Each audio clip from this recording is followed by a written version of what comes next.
Racist cop punches old black woman, finds out she's FBI. Officer Jack Turner sat in his patrol car, seething with frustration as he glared at the empty, decaying streets of Fairfield.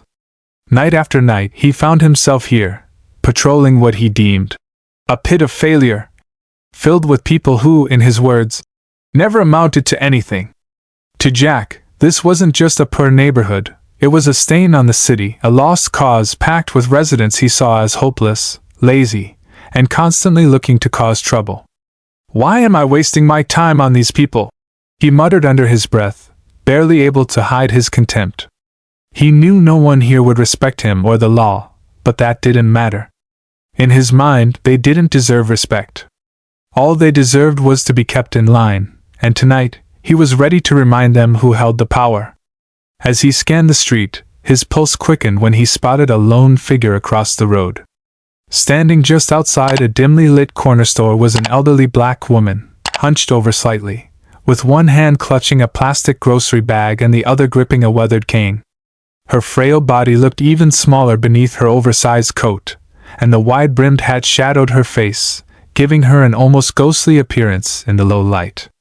Jack's jaw tightened, and a sneer crept across his face. "Look at this," he muttered with a smirk. "Out here at this hour, just asking for trouble." To him, her presence here was suspicious enough. He didn't need any reason beyond the fact that she didn't belong. This was his territory, and she was stepping out of line simply by being here. The fact that she was elderly and frail meant nothing to him. All he saw was an outsider who had no business being on his streets. Before we dive into this story, don't forget to subscribe and hit the notification bell to stay updated with our latest stories. Now let's get started. He could feel a familiar surge of anticipation, the kind that always hit him when he felt he had the upper hand. Tonight, he thought, he'd teach her a lesson. After all, in his mind, people like her needed constant reminding of their place. It wasn't about right or wrong, it was about control. Jack believed the badge on his chest gave him all the justification he needed to act as judge, jury, and, if necessary, enforcer. Without hesitation, he flipped on his patrol lights, casting a red and blue glow across the pavement as he slowly pulled his car to the curb opposite her. She hadn't noticed him yet, and that only fueled his sense of superiority. This was his moment, his chance to make her feel the power he held, to remind her that he was the one in control. As he stepped out of the car, his boots hit the pavement with a resounding thud, breaking the stillness of the night. He could already feel the satisfaction building inside him, a twisted thrill at the prospect of putting her in her place. Little did he know, the tables were about to turn in a way he would never see coming. This elderly woman wasn't who he thought she was, and tonight, Jack Turner was about to face the consequence of his deepest prejudices. Jack strode across the empty street, his footsteps echoing in the silence. As he neared, he could see the woman a bit clearer, noting the lines etched deeply into her face and the gray curls escaping from under her wide-brimmed hat. But rather than feeling any compassion, he saw her as a mere obstruction, another face he decided didn't deserve his respect. "Hey!" he barked, his voice cutting through the quiet. She turned her head slowly, her expression calm as she glanced up at him, meeting his gaze without the slightest hint of fear. It was as if she'd seen men like him 1,000 times before. The look in her eyes was unsettling to him, a steady, almost defiant calmness that only made his anger simmer hotter. "What are you doing out here at this hour?" Jack demanded, his voice thick with authority. In his mind, he didn't need to explain himself. His mere presence should have made her nervous, maybe even grateful he hadn't already forced her to move along. But she simply blinked, her expression unchanging, her calmness chipping away at the satisfaction he'd been so sure he'd feel. "I'm just on my way home, officer," she replied, her tone polite yet firm, as though she were simply answering a question from a neighbor. She lifted her grocery bag slightly, gesturing to the loaf of bread and carton of milk inside as if to show she had nothing to hide. But Jack wasn't interested in what was in her bag. Her calmness was what bothered him, as if she didn't see him as a threat at all. "Well, you look pretty out of place," Jack sneered, leaning in closer. "People like you, wandering around at this time? Not exactly safe, is it? He folded his arms across his chest, trying to tower over her, to make her feel small and vulnerable under his shadow. But she stood her ground unfazed. There's no need to worry, she said, her voice unwavering. I've lived in this neighborhood longer than you've been patrolling it. Her response cut through his sense of authority like a knife. It was a quiet reminder that she wasn't just some passerby but someone with roots, someone who wasn't going to shrink away just because he told her to. The way she spoke, so steady, so assured, felt like a direct challenge to the control he clung to. Jack's patience began to fray, his fists clenching at his sides. Show me your ID, he snapped, his tone harsher now, as if he could intimidate her into obeying him. Without a word, she reached into her coat, pulling out a worn leather wallet. She handed it over calmly, keeping her eyes on him as he snatched it from her grasp. For a moment, he studied the ID inside, his brows furrowing as he tried to find something, anything, that would justify his suspicions. But all he saw was her name and a local address, confirming that she was indeed a resident here. Frustration flared within him. With a dismissive flick of his wrist, he handed her ID back, his sneer deepening. I don't buy your story, he said, his voice a low growl. So why don't you tell me the real reason you're hanging around here? But she simply looked at him, her gaze unyielding. I told you, officer. I'm just trying to get home. Her voice was firm but calm, not a trace of fear in her expression. Jack's patience was wearing thin, his need to assert his authority driving him to push harder. He was determined to make her break, unaware that he was the one about to lose control. Jack's frustration boiled over, his fists tightening at his sides. How could this woman stand there, so calm and unafraid, acting as though his questions were an annoyance she could brush off? He felt his sense of authority slipping, his control over the situation diminishing with each unflinching look she gave him. It was as if she were telling him, without a single word, that he didn't intimidate her, that his badge meant nothing. Look, he spat, taking a step closer, his voice dripping with hostility. I don't know who you think you are, but out here you listen when I ask questions. Now stop with the games, Jack demanded, his voice rising. The quiet of the street made every word echo, his frustration palpable. He dealt with people who were afraid, people who knew better than to challenge his authority, but this woman, this stubborn, elderly woman, was breaking every rule he'd learned to rely on. Diana looked at him, her gaze steady, unfazed by his anger. Officer, I've told you exactly why I'm here, she replied, her voice soft yet firm. There's nothing more to it. Her tone was level, calm, as if she were speaking to a child throwing a tantrum rather than a cop fuming in front of her. Her response only fueled the fire burning within Jack. You're not fooling me, he snarled, stepping so close now that there was barely any space between them. You think you can just stand here and ignore me? You think you're better than this, than me? His voice trembled with barely restrained anger as he loomed over her, trying to force a reaction, a flinch, anything that would make her show fear. But she didn't back down. Instead, she took a steadying breath, her eyes never leaving his. I'm simply asking for respect, officer, she said, her voice even. I know you think you can intimidate me, but it won't work. Her words cut through him like a blade. She wasn't afraid, she was challenging him. She was questioning his authority right here, in his own domain. Jack's patience snapped, his voice coming out in a low, venomous hiss. Respect? You want respect? His hands twitched, a dark urge stirring within him. He had tried talking, demanding, intimidating, but none of it had broken her calm. And he couldn't stand it any longer. He needed to feel in control, to make her understand the weight of his authority, no matter what it took. Without warning, he grabbed her arm, yanking her forward with more force than necessary. Her frail body jerked toward him, and he saw her wince slightly, a flicker of pain crossing her face.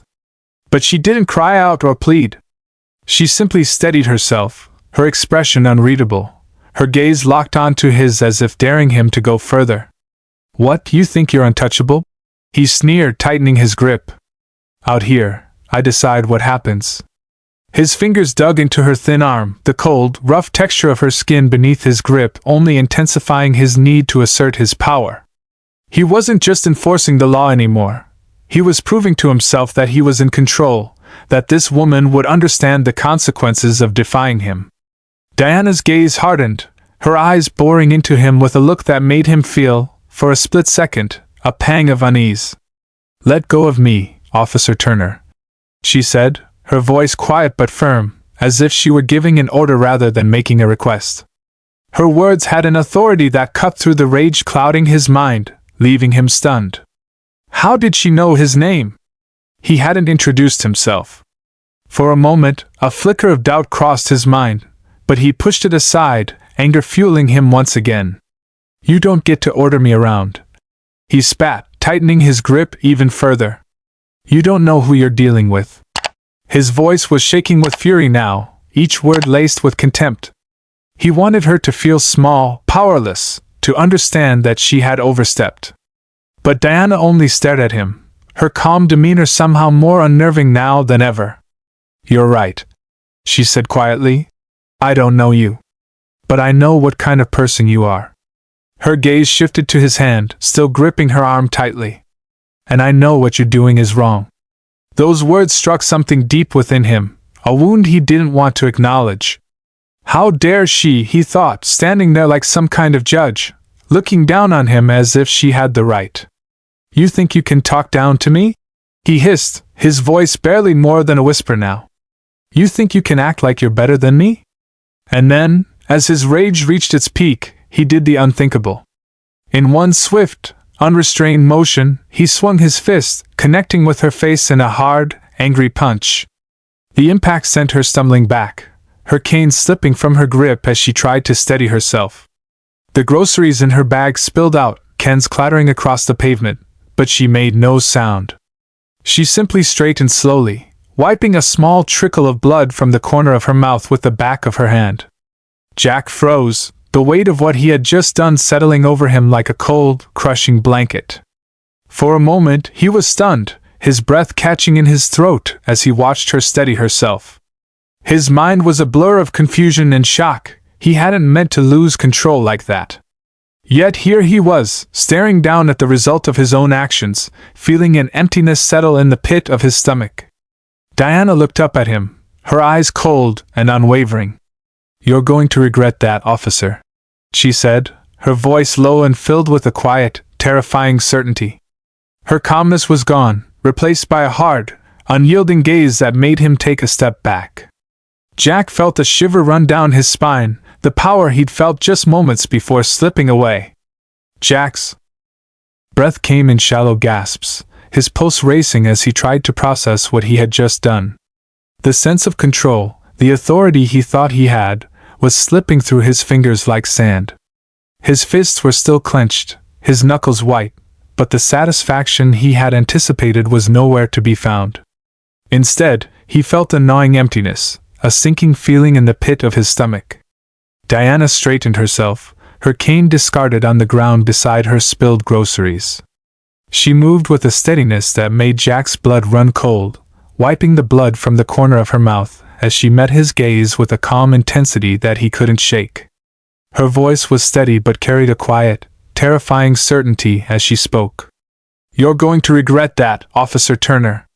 The certainty in her words, the unbreakable calmness in her eyes, made him falter. He took a step back, feeling for the first time a flicker of doubt and unease. The power he had relied on, the authority he thought would always be his to wield, seemed to fade in the face of her unwavering resolve. What are you talking about?" he stammered, a hint of nervousness breaking through his voice. He forced himself to straighten, to try and reclaim the control he had felt slipping away. "You're just a crazy old woman. You have no idea who you're dealing with." But Diana's gaze didn't waver. Without a word, she reached into her coat pocket, moving slowly and deliberately. Jack's hand instinctively went to his holster, his fingers hovering near his weapon, watching her every movement with a mixture of suspicion and apprehension. For a brief, terrifying moment, he thought she might pull out a weapon, something she had concealed all along, something she would use to strike back. But when her hand emerged, it wasn't a weapon she was holding. It was a badge. Diana flipped open the small, black leather wallet, revealing the unmistakable insignia of the FBI. The badge caught the faint light from the street lamp, its gold and silver glinting as she held it up, her expression unchanging. Jack's mouth went dry as he stared at the badge in disbelief, his heart pounding louder than he could ever remember. "I'm Special Agent Diana Brooks," she said, her voice steady and laced with authority. "And you just assaulted a federal agent." The words hung in the air like a death sentence, each syllable cutting through the fog of anger and arrogance that had clouded Jack's mind just moments before. He could hardly comprehend what she was saying. An FBI agent? He felt the world tilt around him, a nauseating wave of panic flooding his system. Jack stumbled back, his hand dropping away from his weapon as his mind raced. "And no, this can't be," he stammered, but the reality of the situation was undeniable. He had struck a federal agent, a woman whose mere presence shattered every assumption he had made about her. All of his arrogance, his sense of superiority, crumbled as he took in the enormity of his mistake. Diana's eyes narrowed as she took a step closer, her gaze piercing and unyielding. "You thought you could get away with this because you thought I was nobody," she said, her voice carrying an edge that made his stomach churn. "You thought you could intimidate, humiliate, and bully me simply because I didn't fit into your version of belonging."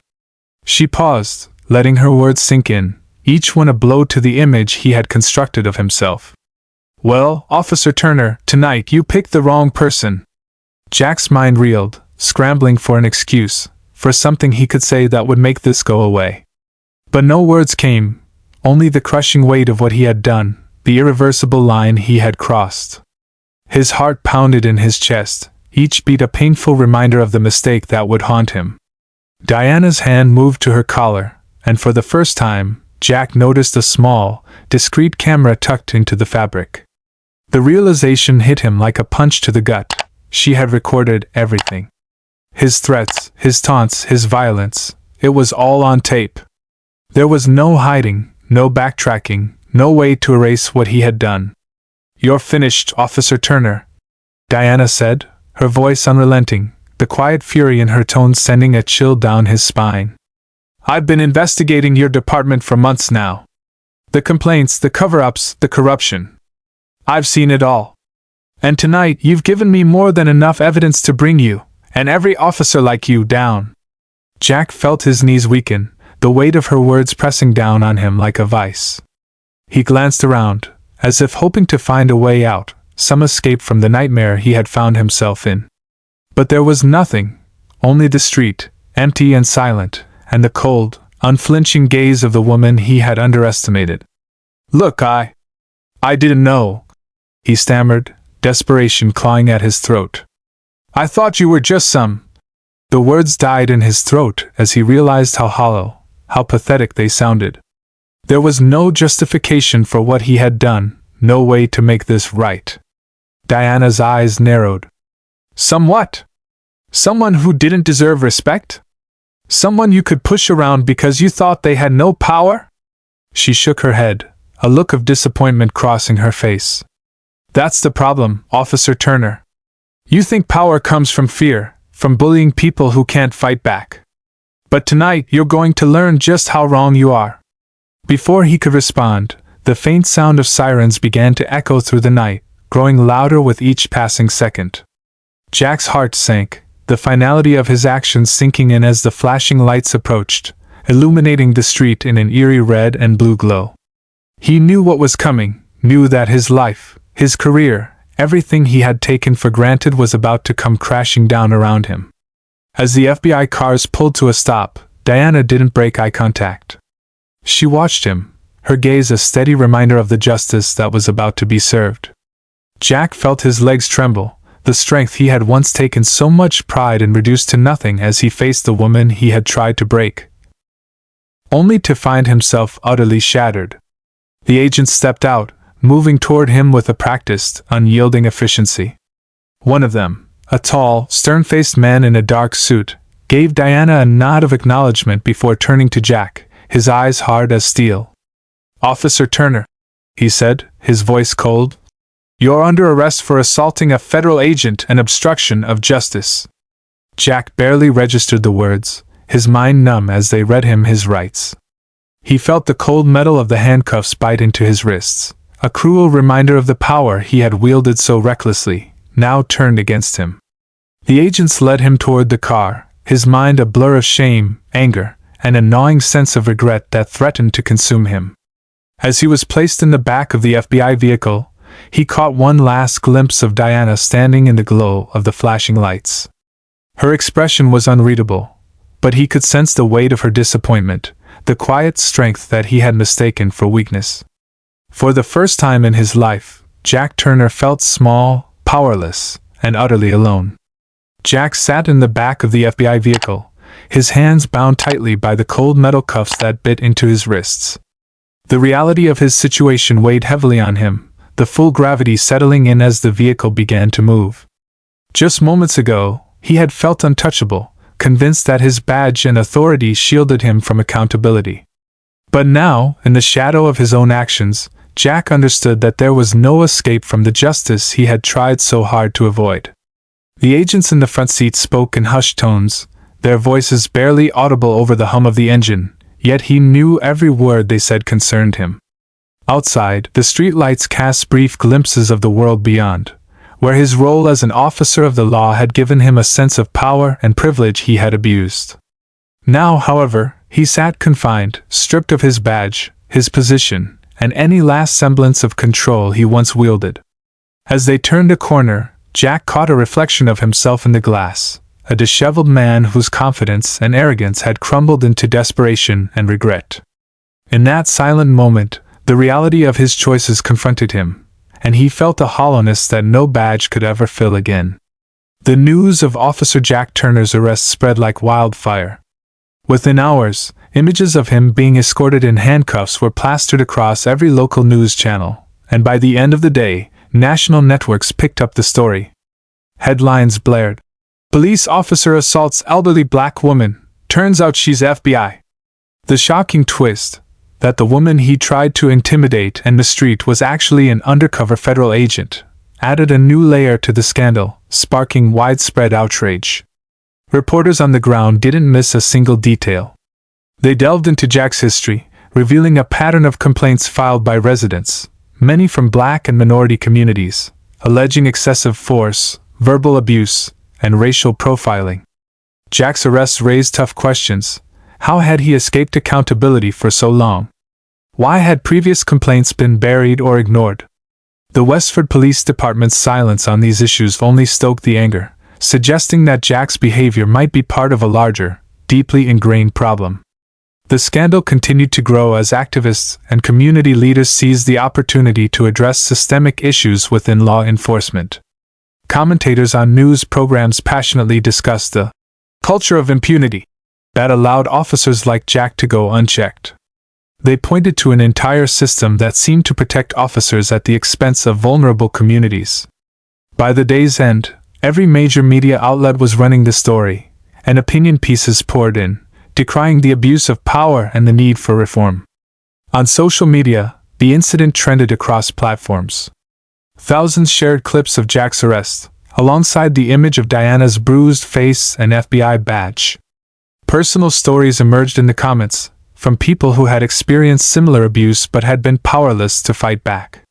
The hashtag Justice for All gained momentum, and celebrities, activists, and public figures voiced their outrage, calling for thorough investigations and accountability. The story struck a powerful chord nationwide, intensifying scrutiny on the Westford Police Department and the wider law enforcement system. As the media storm grew, the stage was set for a community response, a gathering storm of voices demanding change. As news of Officer Jack Turner's arrest continued to spread, the community's outrage quickly transformed into action.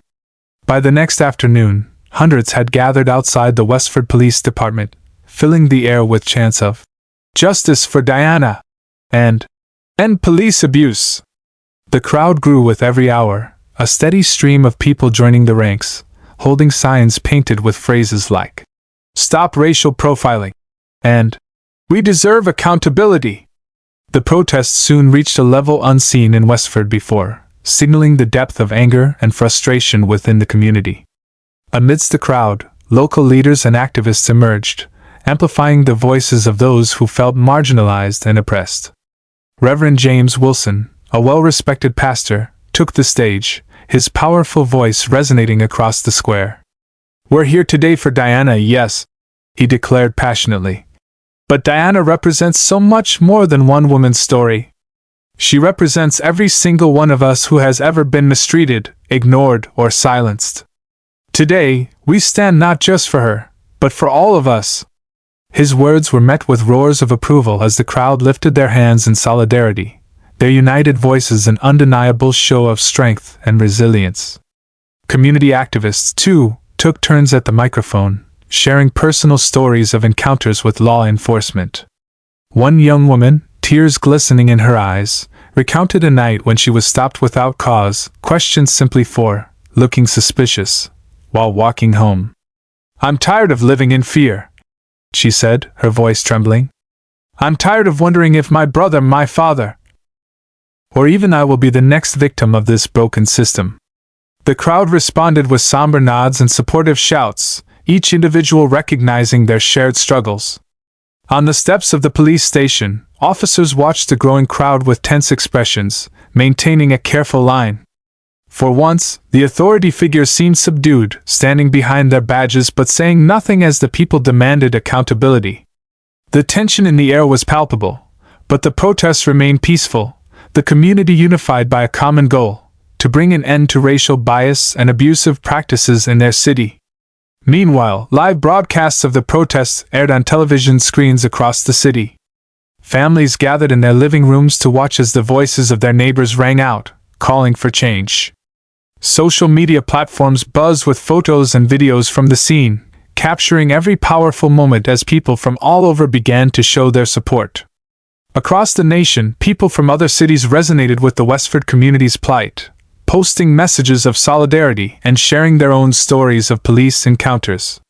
The hashtag Justice for Diana gained traction, turning this local incident into a spark for a nationwide dialogue about police reform and racial justice. Back at the protest, another community leader took the stage, a teacher who had seen her students fearful of the very people meant to protect them.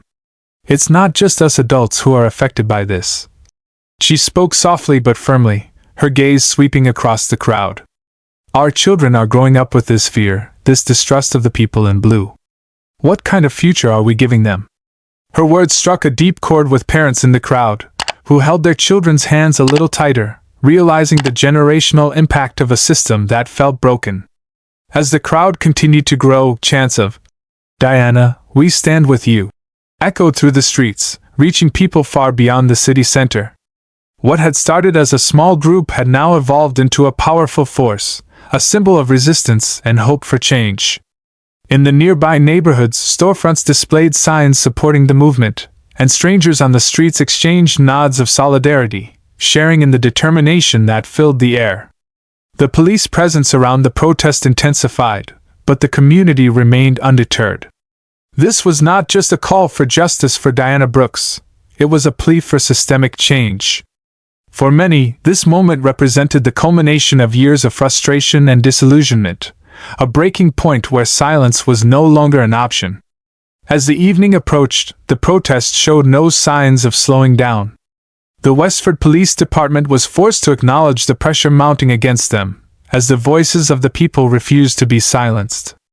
Local media continued to broadcast the protests live, with anchors commenting on the intensity and unity displayed by the crowd. In that moment, it became clear, this was more than a protest. It was a movement, a powerful stand against inequality, driven by the collective determination of a community that refused to be ignored any longer. The movement had now become unstoppable. What started as a local protest outside the Westford Police Department was quickly evolving into a full-scale call for reform across the nation. Inspired by the Westford community's courage, protests broke out in cities around the country, with people gathering in parks, city squares, and in front of police stations, all standing in solidarity with Diana Brooks and the countless others who had faced unjust treatment at the hands of those in power. In Westford, the crowd had grown to thousands. News helicopters circled overhead, capturing images of people chanting and holding signs, voices united in a powerful call for accountability. The energy was palpable, an electric surge of shared purpose as the crowd's chants echoed through the streets. Justice. Reform. No more abuse. Community leaders continued to take turns speaking, each of them echoing the same message. It was time to end the unchecked authority that had allowed racial bias and abuse to fester within law enforcement. At the heart of the movement, Diana Brooks had become a symbol of resilience and justice. Her story inspired others to come forward with their own experiences. In Westford's downtown square, a young man stood up to share his story with the crowd, his voice shaky yet determined. "I was harassed by an officer in my own neighborhood," he said. "They assumed I was up to no good just because of the color of my skin. But today, we're here to say enough is enough." His words were met with applause and shouts of agreement, fueling the crowd's determination. In cities far from Westford, similar stories were shared. People posted videos online, detailing encounters with police officers who had overstepped their authority. These testimonies added fuel to a fire that had been smoldering for years. Social media exploded with hashtags like #JusticeForDiana and #EndPoliceAbuse, connecting voices from different communities into one unified call for change. Prominent civil rights organizations and activists began to weigh in, leveraging their platforms to amplify the movement. Public figures, from musicians to actors, took to social media, sharing posts that demanded accountability and real change. They praised the people of Westford for taking a stand, calling them brave for speaking up despite the potential risks. Each new voice added momentum, transforming what had once been a local outcry into a nationwide demand for justice. The movement didn't just stop at demands for police reform. It also inspired renewed conversations about racial justice, inequality, and the importance of community oversight in law enforcement. City councils in multiple states began holding emergency meetings, pressured by the sudden wave of public scrutiny. Lawmakers, forced to address the outcry, promised investigations into local police practices and public reviews of policies on use of force. In Westford, the city's mayor announced a task force to investigate complaints against the police department, promising transparency and immediate action against any officers found guilty of misconduct. "We cannot ignore the voices of our community," the mayor said in a public statement, his voice resonating with the urgency of the situation. "We are committed to finding solutions that will restore trust and ensure everyone's safety and dignity." The movement's power lay not just in the voices calling for change, but in the solidarity it inspired across different backgrounds and walks of life. People who had never protested before, who had always trusted in the justice system, began to question the extent of unchecked power and demanded safeguards to prevent abuse. This movement had sparked a collective realization that no one was truly safe until everyone was safe. Outside Westford, activists organized panels, town halls, and discussions, drawing in voices from all sides to discuss the urgent need for a new vision in policing. Even within police departments, some officers came forward to speak about the need for change, sharing stories of pressure to look the other way when colleagues acted out of line. These officers, moved by the public's courage, risked their careers to call out a culture of silence and protectionism that had long shielded misconduct from view. Back in Westford, the protests continued into the night, illuminated by the glow of candles as people held a vigil for victims of police violence. A hush fell over the crowd as names of individuals lost to brutality were read aloud. It was a solemn moment that underscored the weight of what they were fighting for, a future free from fear, where justice wasn't determined by skin color or social status. As the vigil ended, the crowd erupted once more into chants of hope and resilience, their voices carrying a message that was now undeniable. A new era was coming, and they would not stop until real change had been achieved. As the investigation officially launched, Diana and her team of FBI agents prepared themselves for what they knew would be a meticulous, challenging process. Equipped with files, records, and witness testimonies, they began sifting through years of complaints, reports, and logs that painted a troubling picture of the Westford Police Department. The agents worked tirelessly, uncovering layers of documents that seemed designed not just to record events, but to obscure and bury them.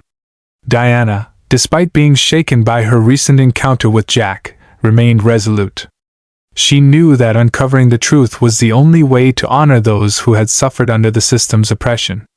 As she combed through Jack Turner's records, she noticed patterns: complaints about excessive force, racial profiling, and harassment, all closed without follow-up or dismissed by higher-ups. This wasn't just negligence. It was a methodical, calculated disregard for justice. Her suspicions were soon confirmed as the team delved deeper into the department's internal communication logs. Emails and messages between officers hinted at a code of silence, a culture where officers covered for each other, downplaying incidents and rewriting reports to absolve their colleagues of any wrongdoing. Every piece of evidence they uncovered pointed to a deeply ingrained culture of protectionism, where the police force acted as a shield against accountability. Adding to the gravity of the situation, Diana found evidence of a disturbing practice. Certain complaints were marked as flagged and systematically redirected to a higher-ranking officer, where they simply vanished. These flagged cases typically involved incidents with racial undertones or accusations of excessive force, particularly in lower-income and minority neighborhoods. The higher-ups in the department weren't just complicit, they were actively obstructing justice. As Diana continued the investigation, she grew more determined. Her findings were no longer just cases in a file but stories of real people whose lives had been forever altered by abuse and mistreatment. Each complaint was a story, and each story a reminder of the urgent need to dismantle this corrupt network. She could see the weight of these revelations reflected in her teammates' faces, their resolve hardening with every damning piece of evidence they uncovered. Meanwhile, the scale of the corruption continued to grow. Other agents found similar signs of concealment across other officers' records. Reports were missing, evidence had vanished, and complaints were buried. It became evident that what they were dealing with wasn't the misconduct of a few bad officers, but a system-wide cover-up, a network that allowed wrongdoing to thrive unchecked and silenced those who dared to challenge it. As the FBI pieced together this web of corruption, they knew they would need testimonies from within the department itself if they were to bring down those responsible. Each agent was assigned to interview officers across the department, seeking to understand just how deep the cover-up went. With mounting evidence and a growing case, Diana and her team sensed that they were only scratching the surface of what would turn out to be a complex, far-reaching investigation. The FBI's strategy was clear: follow the chain of command and expose every individual who played a role in covering up the abuses. They knew that at some point, the trail of complicity would lead them to the highest levels of the department, and they prepared themselves for the inevitable resistance they would encounter. The road ahead was long, but Diana and her team were ready for the battle that lay before them. As the investigation intensified, Jack Turner found himself under immense pressure. The weight of the charges against him was enough to make him question his every decision, his every action. Alone in his cell, he knew that his silence could mean years behind bars. Jack had always believed in the unspoken brotherhood of the badge, a system that promised loyalty and protection, no matter the cost. But now, that same loyalty felt like a noose tightening around his neck. Diana and her team approached him carefully, knowing that breaking someone like Jack would require both patience and strategy. She and another FBI agent, Special Agent Marco Lopez, sat across from him in a dimly lit interrogation room. They laid out a stack of evidence on the table: photos, files, and copies of complaints, each one implicating not just Jack, but also several of his colleagues. The proof of his role in the web of corruption was undeniable. "You know, Jack," Diana began, her tone steady and unyielding, "we're not just looking at one officer with a few isolated complaints. What we're seeing here is a pattern, a system that has protected you and your colleagues for years. But that stops here.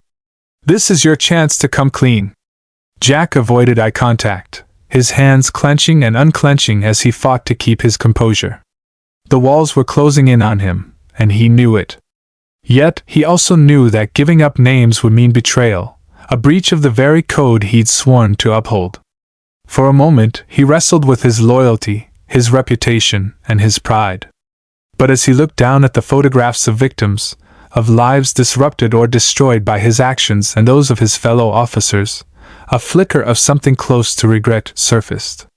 Lopez leaned forward, sensing Jack's hesitation.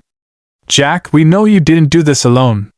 There are others involved, officers who covered for you, officers who encouraged this behavior. You talk to us, and we can help. You stay silent, and you'll be carrying this burden alone." The choice before Jack was stark: loyalty to a system that was already failing him, or a chance at some form of redemption. Taking a deep, shaky breath, he began to speak, his words heavy with reluctance. He named a few officers who had been close allies, men who had been present during some of his worst offenses, and who had either looked the other way or actively participated in the cover-ups. Each name he spoke seemed to come with a wave of dread, as though he were severing ties he once believed were unbreakable. Jack described how reports were doctored, how evidence was conveniently lost or misfiled, and how complaints from certain neighborhoods, especially those with high minority populations, were routinely dismissed or buried. "We all knew," he admitted, his voice barely above a whisper. "We knew what was happening, but nobody wanted to be the one to say anything. It's how things were done." Diana maintained her steady gaze, her expression giving nothing away. But inside, she felt a surge of both anger and validation. This was what they needed, a direct admission that the department's culture was as rotten as they had suspected. Lopez took notes, carefully documenting each detail Jack provided. "What about higher up?" Lopez pressed. "Who knew about this at the supervisory level?" Jack hesitated, visibly grappling with the question. Naming fellow officers was one thing, but bringing superiors into it was another entirely. The thought of accusing the very people who had protected him, who had shaped the culture of their department, was enough to make him shift uncomfortably in his seat. "Look, it's complicated. The brass, they didn't always know everything. But they weren't exactly blind either." "Jack," Diana's voice was firm, "we need specifics. Who were you answering to? Who knew this was happening and chose to look the other way? This doesn't end with you and a few officers, you know that." There was a long silence, filled only by the faint hum of the overhead lights.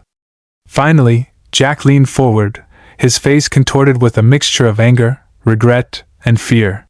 He named Lieutenant Harold Monroe and Captain Sandra Wilson, two high-ranking officials in the department who had, according to Jack, kept things quiet. They knew about the complaints, the misconduct, the evidence tampering. They knew, and they had let it continue because it was easier than challenging the system they had benefited from. "Monroe, he'd get these complaints from people who lived in neighborhoods we patrolled," Jack said, almost wincing as he spoke. "He'd say they were whining or looking for trouble. And Captain Wilson, she just didn't care. I think she saw it as something that came with the territory. Like collateral damage." Each word was a blow to the unspoken code that Jack had upheld for so long. As he spoke, he seemed to grow more resigned, as though the weight of his actions, and his inactions, were finally sinking in.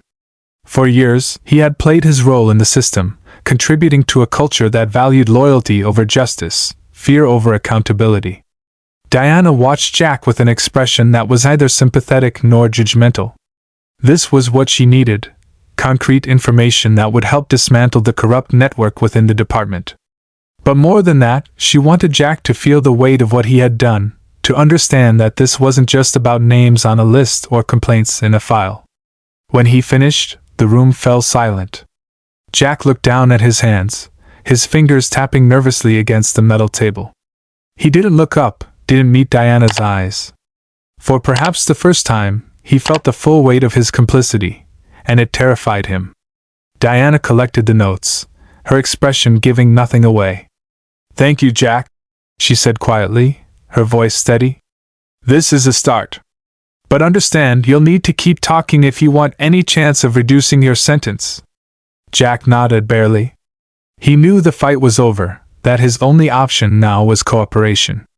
As Diana and Lopez left the room, the gravity of his decision settled over him, leaving him with nothing but his own guilt and the dim realization that he had sacrificed everything for a loyalty that had ultimately betrayed him. As Jack's confession unfolded, Diana and her team were left with a grim portrait of corruption that extended far beyond just a few rogue officers. Jack had exposed a systemic rot, implicating not only his direct superiors but also hinting at an entire chain of command that had either enabled or actively concealed years of misconduct. Armed with Jack's information, Diana and Agent Lopez delved deeper into the records. They combed through communication logs, re-examined complaint files, and even requested access to personal emails of senior officials within the Westford Police Department. What they found was a disturbing pattern. Almost every complaint that could have led to disciplinary action had been intercepted and resolved by Lieutenant Monroe and Captain Wilson, the two high-ranking officials Jack had named. Both of them appeared to be at the center of an organized effort to ensure that officers facing allegations of excessive force, discrimination, and misconduct faced little to no consequence. But this was just the beginning. As Diana analyzed the records further, she uncovered communication between Monroe and figures outside the department, including high-profile figures in Westford's local government. The records revealed phone calls, emails, and even social gatherings where matters of departmental discipline had been discussed with council members and city officials. It was clear Monroe and Wilson weren't just protecting their officers. They were deeply entangled in a larger network of influence, where covering up misconduct was a service offered and quite possibly rewarded. Lopez, going over the findings, shook his head in disbelief. "This isn't just a cover-up. This is an entire machine working together to keep their crimes invisible," he muttered, his voice thick with frustration. Diana nodded, her face set in grim determination. Every step deeper into the investigation only confirmed what she had feared. This wasn't about a few bad officers or a single corrupt precinct. This was about power, privilege, and the exploitation of an entire community under the guise of law enforcement. To Diana, this realization was both a victory and a deep burden. For years, people had been silenced, victims forced to accept justice that never arrived. Now, with every piece of evidence, they were one step closer to delivering accountability. But they were also stepping into a battle with powerful individuals who would not go down quietly. Diana knew that bringing down Monroe and Wilson would only be the start. Higher officials could likely become targets as well, people with the influence to bury investigations, to sway public opinion, or even to intimidate potential witnesses. In fact, Diana suspected that some officials had orchestrated meetings specifically to keep certain community leaders complacent, diverting any public outrage away from the police and quashing calls for justice. These were not just the actions of corrupt individuals. They were deliberate, calculated moves by those in power to retain control, even at the expense of the people they had sworn to protect. With mounting evidence and a sharpened resolve, Diana met with her team to strategize their next moves. They knew they would need to amass irrefutable proof, something so comprehensive that neither Monroe, Wilson, nor their powerful allies could dismantle it. Every piece of communication, every hidden document, every testimony needed to create a case so solid that it would withstand the intense scrutiny and inevitable political pressure that was sure to follow. As the team huddled around stacks of files, there was a palpable sense of urgency and gravity. Diana looked at each agent, each one committed to uncovering the truth, knowing that they were about to challenge not only the corrupt individuals but an entire culture of protectionism. She could feel the weight of their task but also the unwavering determination in each of their eyes. "We're not just dealing with officers who broke the rules," Diana said, her voice calm yet unbreakable. "We're dealing with a system that has protected and even rewarded them. Our job is to show the public what's been happening behind closed doors, and to make sure this never happens again." Agent Lopez nodded, a hard edge to his gaze. "They think they're untouchable, Diana. But they're about to find out just how wrong they are." As the meeting adjourned, the team left with renewed purpose. There was no doubt that the days ahead would be difficult, that the stakes were enormous, and that the people they were going up against would fight back with everything they had. But Diana knew one thing for certain: they were on the right side of history. And no matter how many obstacles lay in their path, they would see this investigation through to the very end. As Diana and her team dug deeper into the web of deceit, the magnitude of the corruption within the Westford Police Department became more apparent with each file and recording they uncovered. Days turned into nights as the FBI meticulously pieced together years of documentation, combing through police reports, internal communications, and complaint files that had been ignored or dismissed. Each piece of evidence was a thread in a much larger tapestry, weaving a story of systematic protection for officers who had repeatedly crossed the line.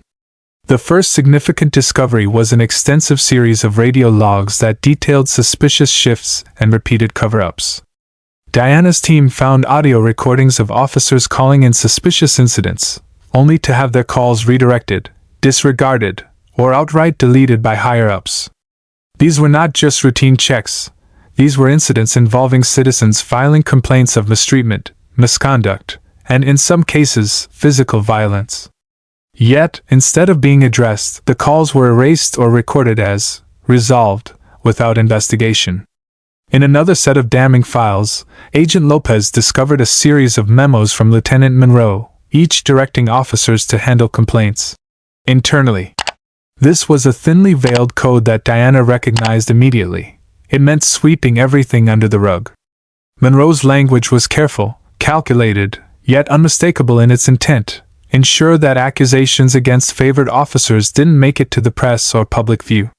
The memos also revealed a pattern where select officers were given preferential treatment, assigned to areas with less oversight, or excused from duty after accusations of misconduct. As Diana and her team reviewed Monroe's directives, they noticed a repeated name, Captain Wilson. Each time Monroe needed to override a complaint, it appeared Wilson had signed off on the decision, giving Monroe both the authority and protection to bury allegations that should have ended careers. Together, they formed a formidable shield for their officers, actively creating a space where accountability was a myth and consequences rarely reached those who wielded the most power. One of the most disturbing finds was a recording from an anonymous tip, which had been logged years before. It detailed an incident where an officer, under the influence, had assaulted a citizen in custody, resulting in severe injuries.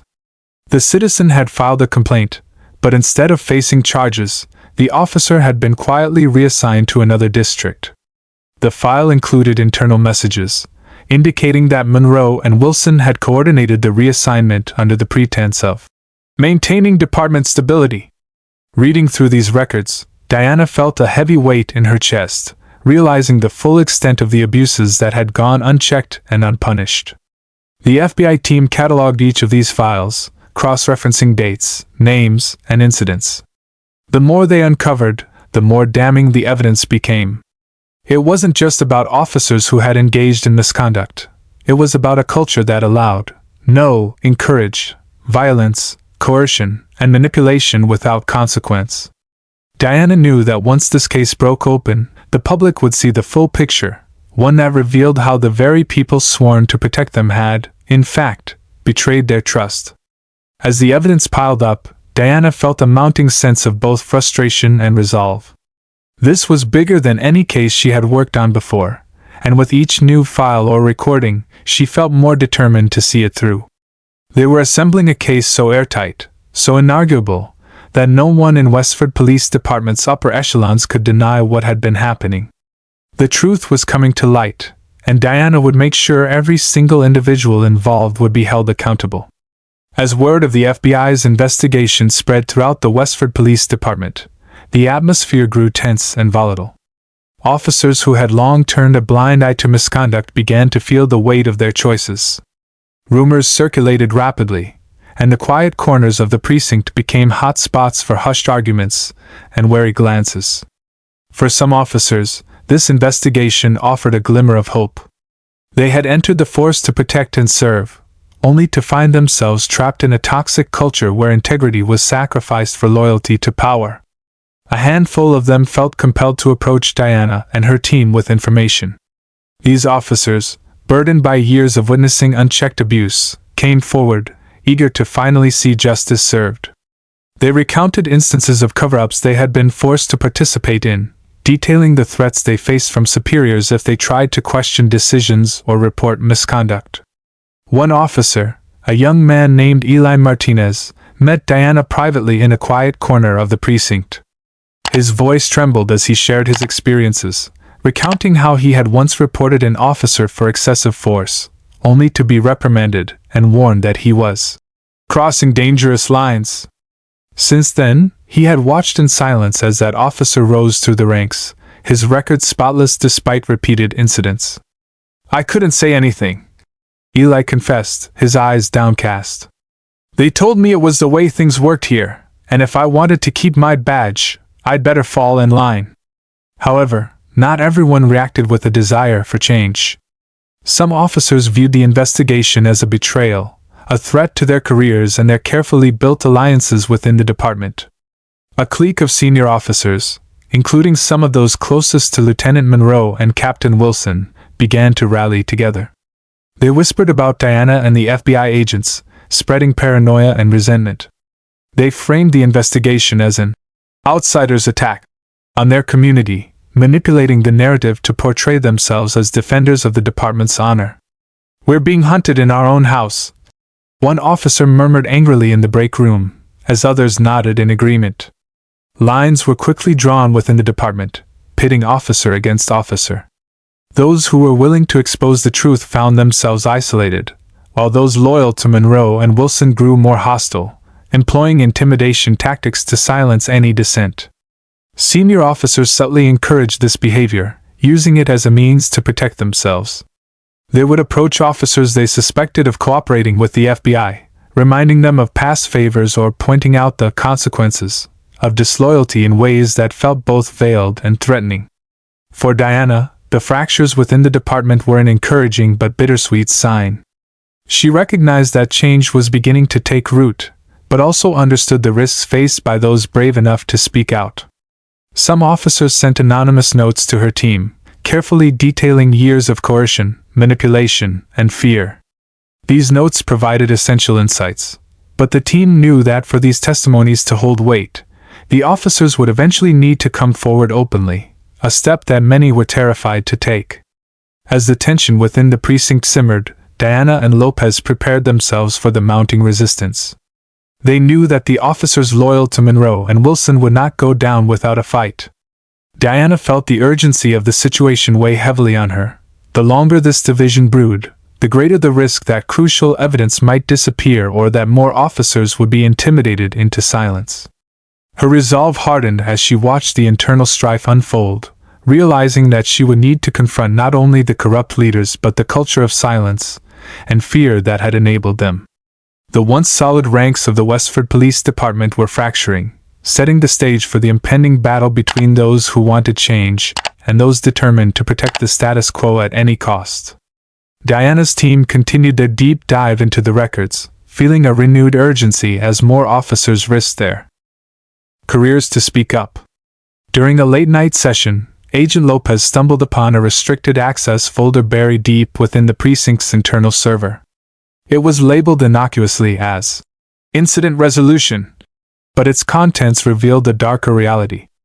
Within the folder, Lopez found a series of complaints and incident reports that had never been logged in the public record. These reports were damning, outlining cases of excessive force, wrongful detainment, and racial profiling, all of which had been quietly dismissed or resolved without disciplinary action. As Diana examined the documents, she quickly recognized a pattern. Each case file had notes attached with Monroe's signature, and often, Captain Wilson's as well.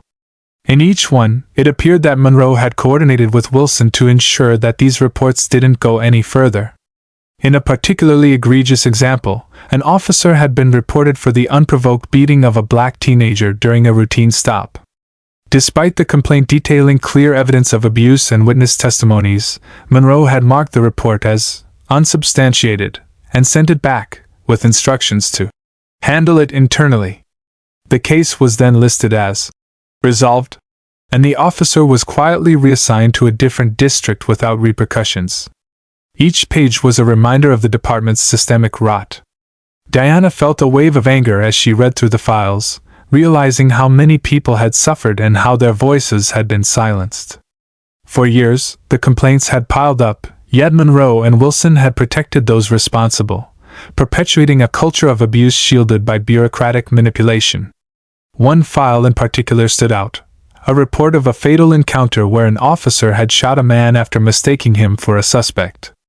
Witnesses reported that the officer never issued a warning, and the man had been unarmed. Despite the damning details, the case had been closed within a day, with Monroe signing off that no further action required. It was another life taken with no accountability. Diana's resolve grew with each revelation. She called Lopez over, who quickly assessed the magnitude of what they were dealing with. "They've buried everything," Lopez muttered, disgust evident in his voice. "There's no justice here, just cover-ups." One particular memo from Monroe to Wilson struck Diana with chilling clarity. It read, "We can't let this escalate. Handle it." It was brief, but loaded with implication. It became clear that Monroe and Wilson hadn't simply ignored misconduct. They had actively worked to suppress evidence, to intimidate witnesses, and to dismantle any accountability. This wasn't incompetence. It was a calculated strategy to protect themselves and their favored officers. Diana knew that uncovering these hidden files would be a critical breakthrough in their case. This wasn't just a matter of a few bad officers.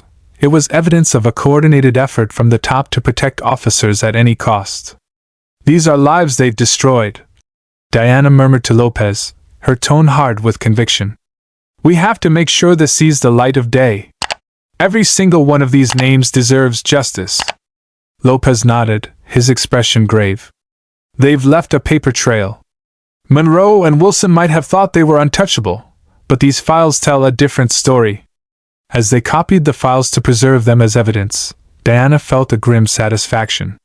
For years, these injustices had been hidden, silenced, erased. But not anymore.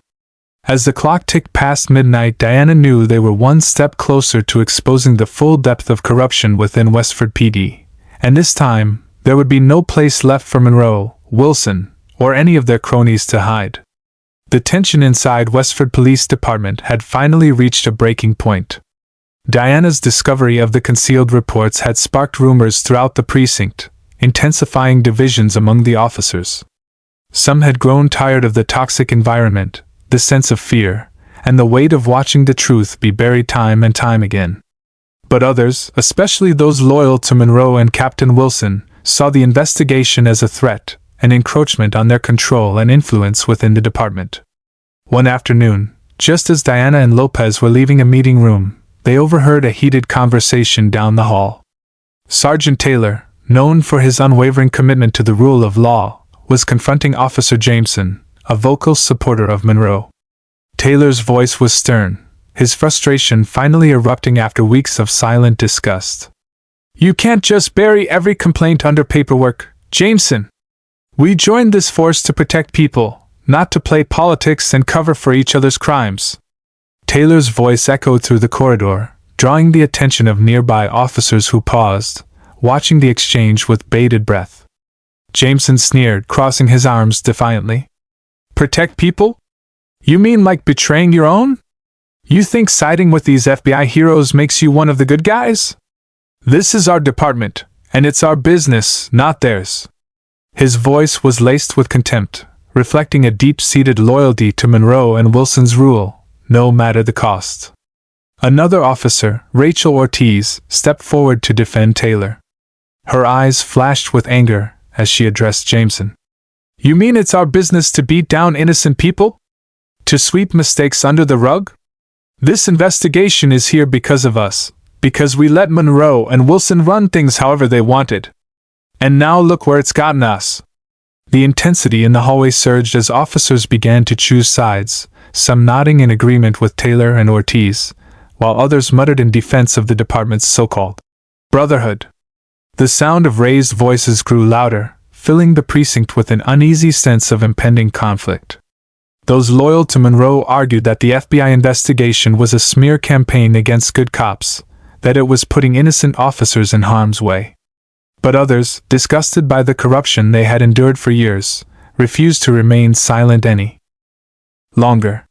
As Diana and Lopez observed from a distance, they recognized that this conflict was exactly what Monroe and Wilson had counted on to keep their empire intact. By turning officers against one another, they had created a culture of mistrust and fear, a place where loyalty was weaponized to control and manipulate. Suddenly, Monroe himself appeared in the hallway, his presence casting a tense silence over the argument. His eyes swept across the gathering, his expression cold and calculating. "What's going on here?" he demanded, his tone leaving no room for dissent. "This is a workplace, not a circus." Taylor, undeterred, locked eyes with Monroe. "Maybe if you'd run it like a police department instead of a private club, we wouldn't be in this mess," he replied, his voice steady but filled with barely restrained anger. The words hung in the air, bold and defiant. Monroe's gaze hardened. "Watch yourself, Taylor. You wouldn't want to make any regrettable decisions." The threat was clear, and a chill ran through the hallway. Officers loyal to Monroe stood behind him, glaring at Taylor and Ortiz, while others looked away, caught between loyalty and conscience.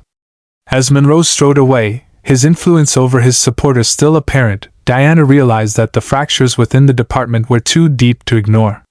Monroe's rule had relied on intimidation and secrecy for far too long, and now, those methods were turning the precinct against itself. But for the first time, there was a flicker of hope. Officers were standing up, challenging the corruption openly. As she exchanged a glance with Lopez, Diana knew this moment was pivotal. The seeds of change had been planted, but they would need to act fast to support those willing to stand up against Monroe, or risk losing them to his intimidation tactics forever. In the dim glow of the FBI office late that night, Diana and her team sat around a cluttered conference table, a collection of documents, audio recordings, and damning reports scattered across its surface. It was a painstaking process, but they knew that every piece of evidence mattered. They were constructing a full case file, a web of evidence that would connect every major player within the Westford PD, from the foot soldiers of corruption to those calling the shots from above. Diana sifted through each report, noting patterns of misconduct that had clearly been systemized under Monroe's leadership. The more she and her team uncovered, the more the scheme became terrifyingly clear. This wasn't just a series of isolated incidents, it was an intricate network of abuse, protected by layers of falsified reports, hidden complaints, and intimidations designed to keep victims silent. One report stood out to Diana.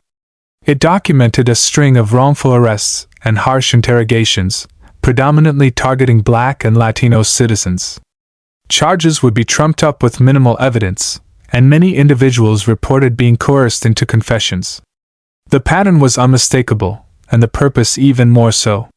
By keeping minority communities under constant pressure and fear, Monroe and his allies had effectively stamped out voices of dissent, all while maintaining a dangerous level of control in the neighborhoods most vulnerable to abuse.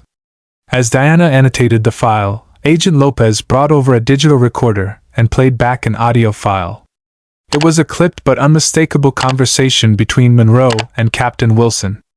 In the recording, Monroe spoke candidly about handling internal issues and keeping everything clean, with Wilson responding in agreement that no one needed to know about disciplinary matters. It was clear that the two of them had been conspiring to keep complaints buried and preserve the facade of order within the department. "This is it," Lopez said, his tone low but urgent. "This is what we need to show that it's not just a few bad apples, this is a tree with rotten roots." Diana nodded, feeling the weight of what they were about to accomplish. This case file wouldn't just bring down Monroe or Wilson, it would expose the entire network within the Westford PD. Each piece of evidence was another step toward dismantling a system of power that had thrived in the shadows for too long. They would shine a light on the rot within the department, and ensure that those who had suffered would finally see justice. With the documents carefully organized and cross-referenced, Diana turned to her team. "We're not just building a case," she said, her voice filled with resolve. "We're building a future, one where people can trust that this kind of corruption won't go unchallenged. Let's make sure we leave no stone unturned." The team worked meticulously, connecting dots, verifying dates, and detailing every officer's involvement. The case file became a comprehensive map of corruption, documenting every link between Monroe, Wilson, and their subordinates. With every page, the scope of the case expanded, implicating more officers and revealing the depths to which they had gone to protect themselves at the expense of the public they had sworn to serve. As the file neared completion, Diana took a moment to reflect on the enormity of their work. This case had grown far beyond what any of them had anticipated, and it had exposed a darkness that demanded accountability. The injustice that had plagued the Westford PD would finally come to an end, and Diana knew that their efforts were more than justified. This case would make history, and it would send a clear message that corruption and abuse of power would no longer be tolerated. As the final pieces of evidence were organized and filed, Diana looked around the table at her team. Each agent's face mirrored her own determination. They knew that they were at the brink of exposing something monumental. The silence in the room was heavy, the weight of their mission setting in as the realization hit them. They weren't just taking down corrupt individuals. They were about to dismantle an entire system that had thrived on fear and impunity. Diana took a steadying breath, letting the gravity of their work settle. "This isn't just another case," she said, her voice resolute, carrying a gravity that pulled everyone's attention. "When we walk into the Westford PD tomorrow, we're walking in to tear down the very foundation they built on intimidation and control. They're going to fight back, and they're going to try to protect themselves. But we're going to make sure they answer for every abuse, every threat, and every lie." Agent Lopez, standing beside her, nodded firmly. "We've got their backs against the wall, Diana. They can't run from this anymore." He tapped the case file. "Every officer that's looked the other way, every leader who's suppressed the truth, they're all going to be held accountable. This is what we signed up for." A few team members exchanged glances, their expressions a blend of anticipation and tension. They understood that the task ahead wouldn't be easy. Taking on a network this deep was risky. Some officers in Westford PD were bound to retaliate, or even try to obstruct the arrests. But the agents knew what was at stake, not just for them, but for the entire community that had suffered under this oppressive system. Diana's gaze swept over her team, and she could feel the collective commitment in the room solidifying. "We've prepared for this moment. Every step we've taken has brought us here," she continued. "Tomorrow, we make sure justice is more than just a word on a piece of paper. We'll make it something they feel, something they can't ignore." Agent Reed, who had been assisting with gathering the statements from civilians affected by Monroe's actions, spoke up. "People outside these walls are counting on us. They're counting on us to do what they couldn't, stand up to them, make them pay." His voice carried a slight tremor, filled with the weight of stories he had heard and the trust that had been placed in them. Diana nodded, acknowledging the sentiment that ran deep among her agents. "This case is personal, not just for them, but for us too. We've seen the harm they've caused, the lives they've disrupted. We're bringing the fight to them, and we won't stop until we've made every last one of them answer for it." As they stood, each agent felt the renewed purpose fueling their every action. Tomorrow would mark a turning point, not just for the Westford Police Department, but for every individual whose voice had been stifled by a corrupt system. They were ready. They knew the risks, but they had chosen to stand on the side of truth. With a final nod from Diana, the team left the room, each carrying a part of the mission within them. Tomorrow, they would confront the very people who had abused their power, and they would ensure that justice prevailed. As dawn began to break over the city, casting a pale, cold light through the windows of the FBI office, Diana and her team gathered for the final preparations. The conference room buzzed with quiet but intense energy, every agent fully aware of the gravity of the day's mission. Blueprints of the Westford Police Department were laid out across the main table, with routes marked and entry points carefully noted. This operation was about precision, control, and sending an unmistakable message that no one was above the law. Diana pointed to the marked maps, her voice steady but charged with urgency. "We're entering through 3 main points: the lobby, the side entrance, and the back. Each team has their route, and we coordinate all moves on my signal. We're here to take down every officer implicated in Monroe's network, including any higher-ups who tried to interfere. Her tone left no room for doubt. This was a meticulously orchestrated operation. Agent Lopez reviewed the roster of names, double-checking that each team had assignments and a clear understanding of their targets. We need to remember that not everyone at Westford PD is involved. Our goal is to keep this as controlled as possible. Stick to the plan, and don't engage with officers unless absolutely necessary. We're there to enforce, not escalate. A murmur of agreement went around the room as each agent mentally reviewed their role. Diana knew that the tension was palpable. They were about to confront a department deeply intertwined with corruption, and emotions were high. But the agents also knew they were entering the heart of a system they had a duty to dismantle, and they were prepared for any resistance. Agent Reed raised his hand. What's our protocol if Monroe himself tries to interfere? He's a high-ranking officer, and if he attempts to protect his people, we need to be ready to respond. Diana didn't hesitate. If Monroe shows up, he's treated like any other suspect. We detain him, secure him, and move forward. Remember, we're walking into their territory, but today, we set the rules. The gravity of her words hung in the air, each agent steeling themselves for the possibility of facing Monroe and his allies head-on. It was a reminder that they were not simply executing a raid but confronting a culture that had long evaded accountability. Lopez handed out communication devices, ensuring that each team would stay in constant contact during the operation. This is a no-fail mission, he reiterated, his voice low but resolute. There are lives on the line, both inside and outside that building. Let's make this one count. As the agents moved toward the exit, gathering their gear and checking their equipment, Diana took a final moment to look at each of them. She could see the determination in their eyes, a reflection of her own resolve. They were ready, not just for today, but for the larger fight that would follow. Let's go, she said, her voice filled with a quiet authority. Today, we don't just carry out justice. We redefine what it means to serve and protect. With those words, the team filed out of the room, each agent preparing to confront the power structure within Westford PD and ensure that the voices of the silenced were finally heard. As the sun rose higher, casting a golden hue over the city streets, Westford Police Department seemed deceptively calm from the outside.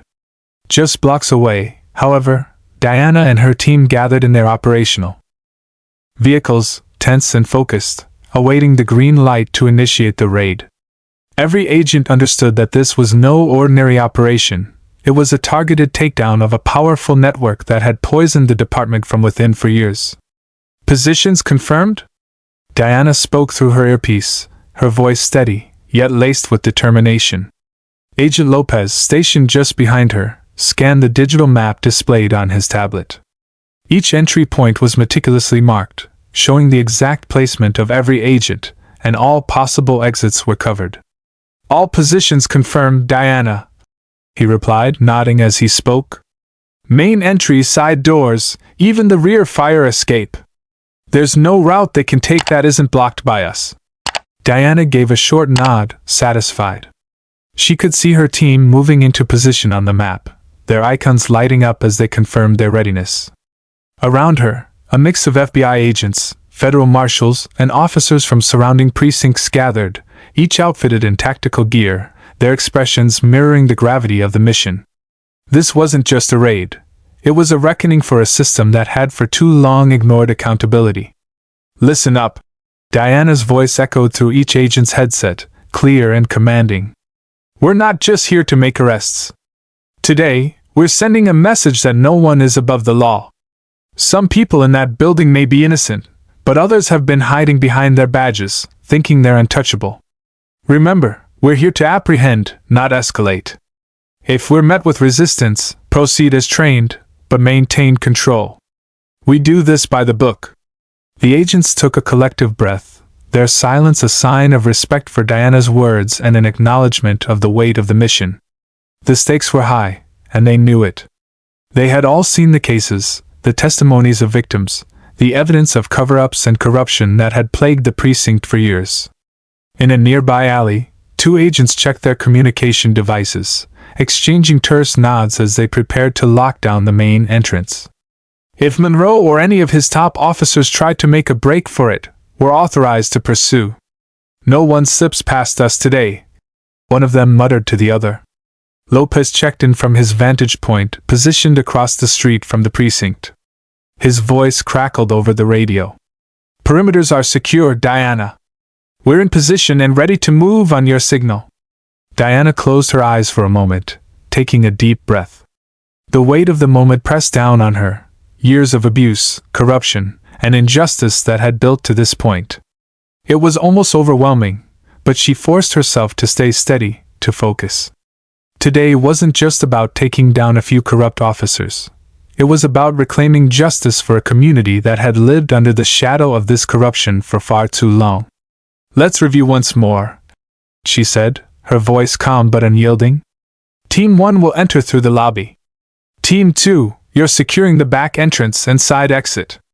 Teams 3 and 4, cover the perimeter and provide backup if anyone attempts to interfere. Lopez added, remember, Monroe's influence runs deep. We're expecting resistance, but we're prepared. We're not just up against individuals. We're confronting a system that's been fortified to protect itself at all costs. Diana's voice lowered, adding a solemn reminder. This department has shielded Monroe and his allies for years, hiding their crimes behind a wall of authority.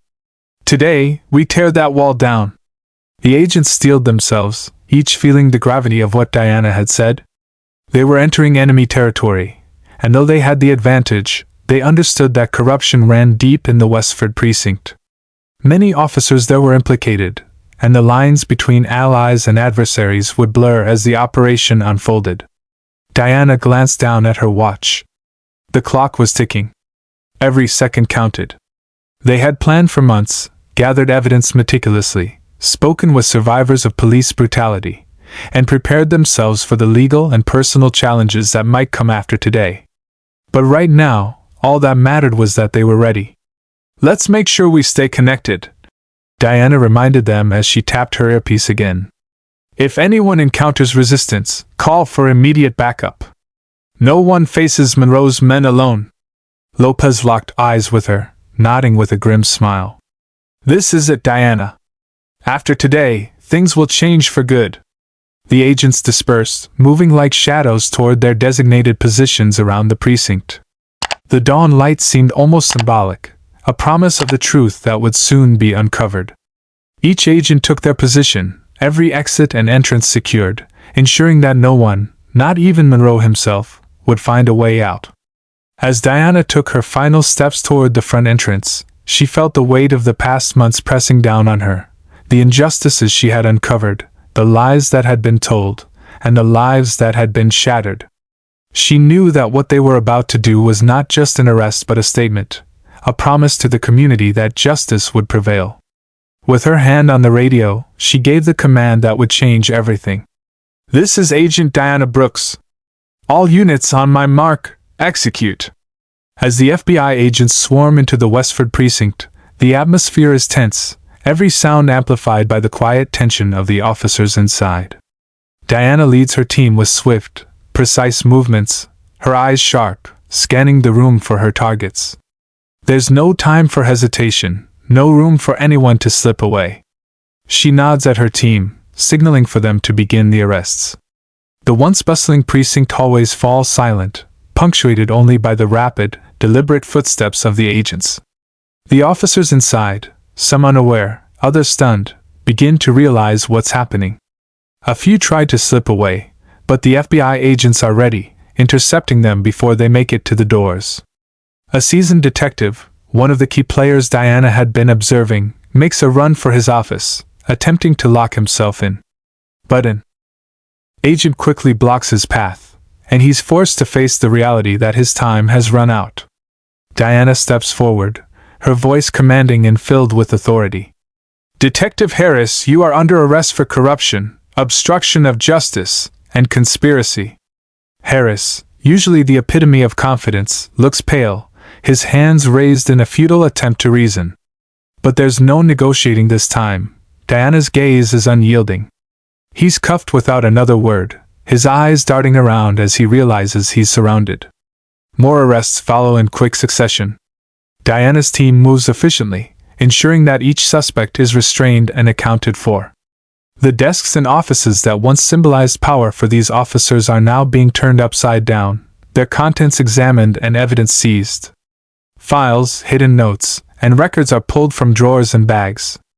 Each piece is evidence that will close the chapter on a long-standing culture of corruption. One of the junior officers, visibly shaken, looks to a friend for comfort but finds none. The room is filled with the quiet horror of those who know their colleagues, and possibly themselves, will have to answer for their actions. In this silent reckoning, the precinct feels less like a place of law and more like a crime scene. Amid the chaos, Diana notices a veteran officer, Officer Kenner, sitting motionless at his desk. His expression is torn, the weight of what's unfolding pressing heavily on him. Kenner isn't among the corrupt, but he stayed silent for years. Diana stops by his desk, giving him a long look that says everything words can't. His head drops, and she knows he understands the gravity of his silence and what it cost.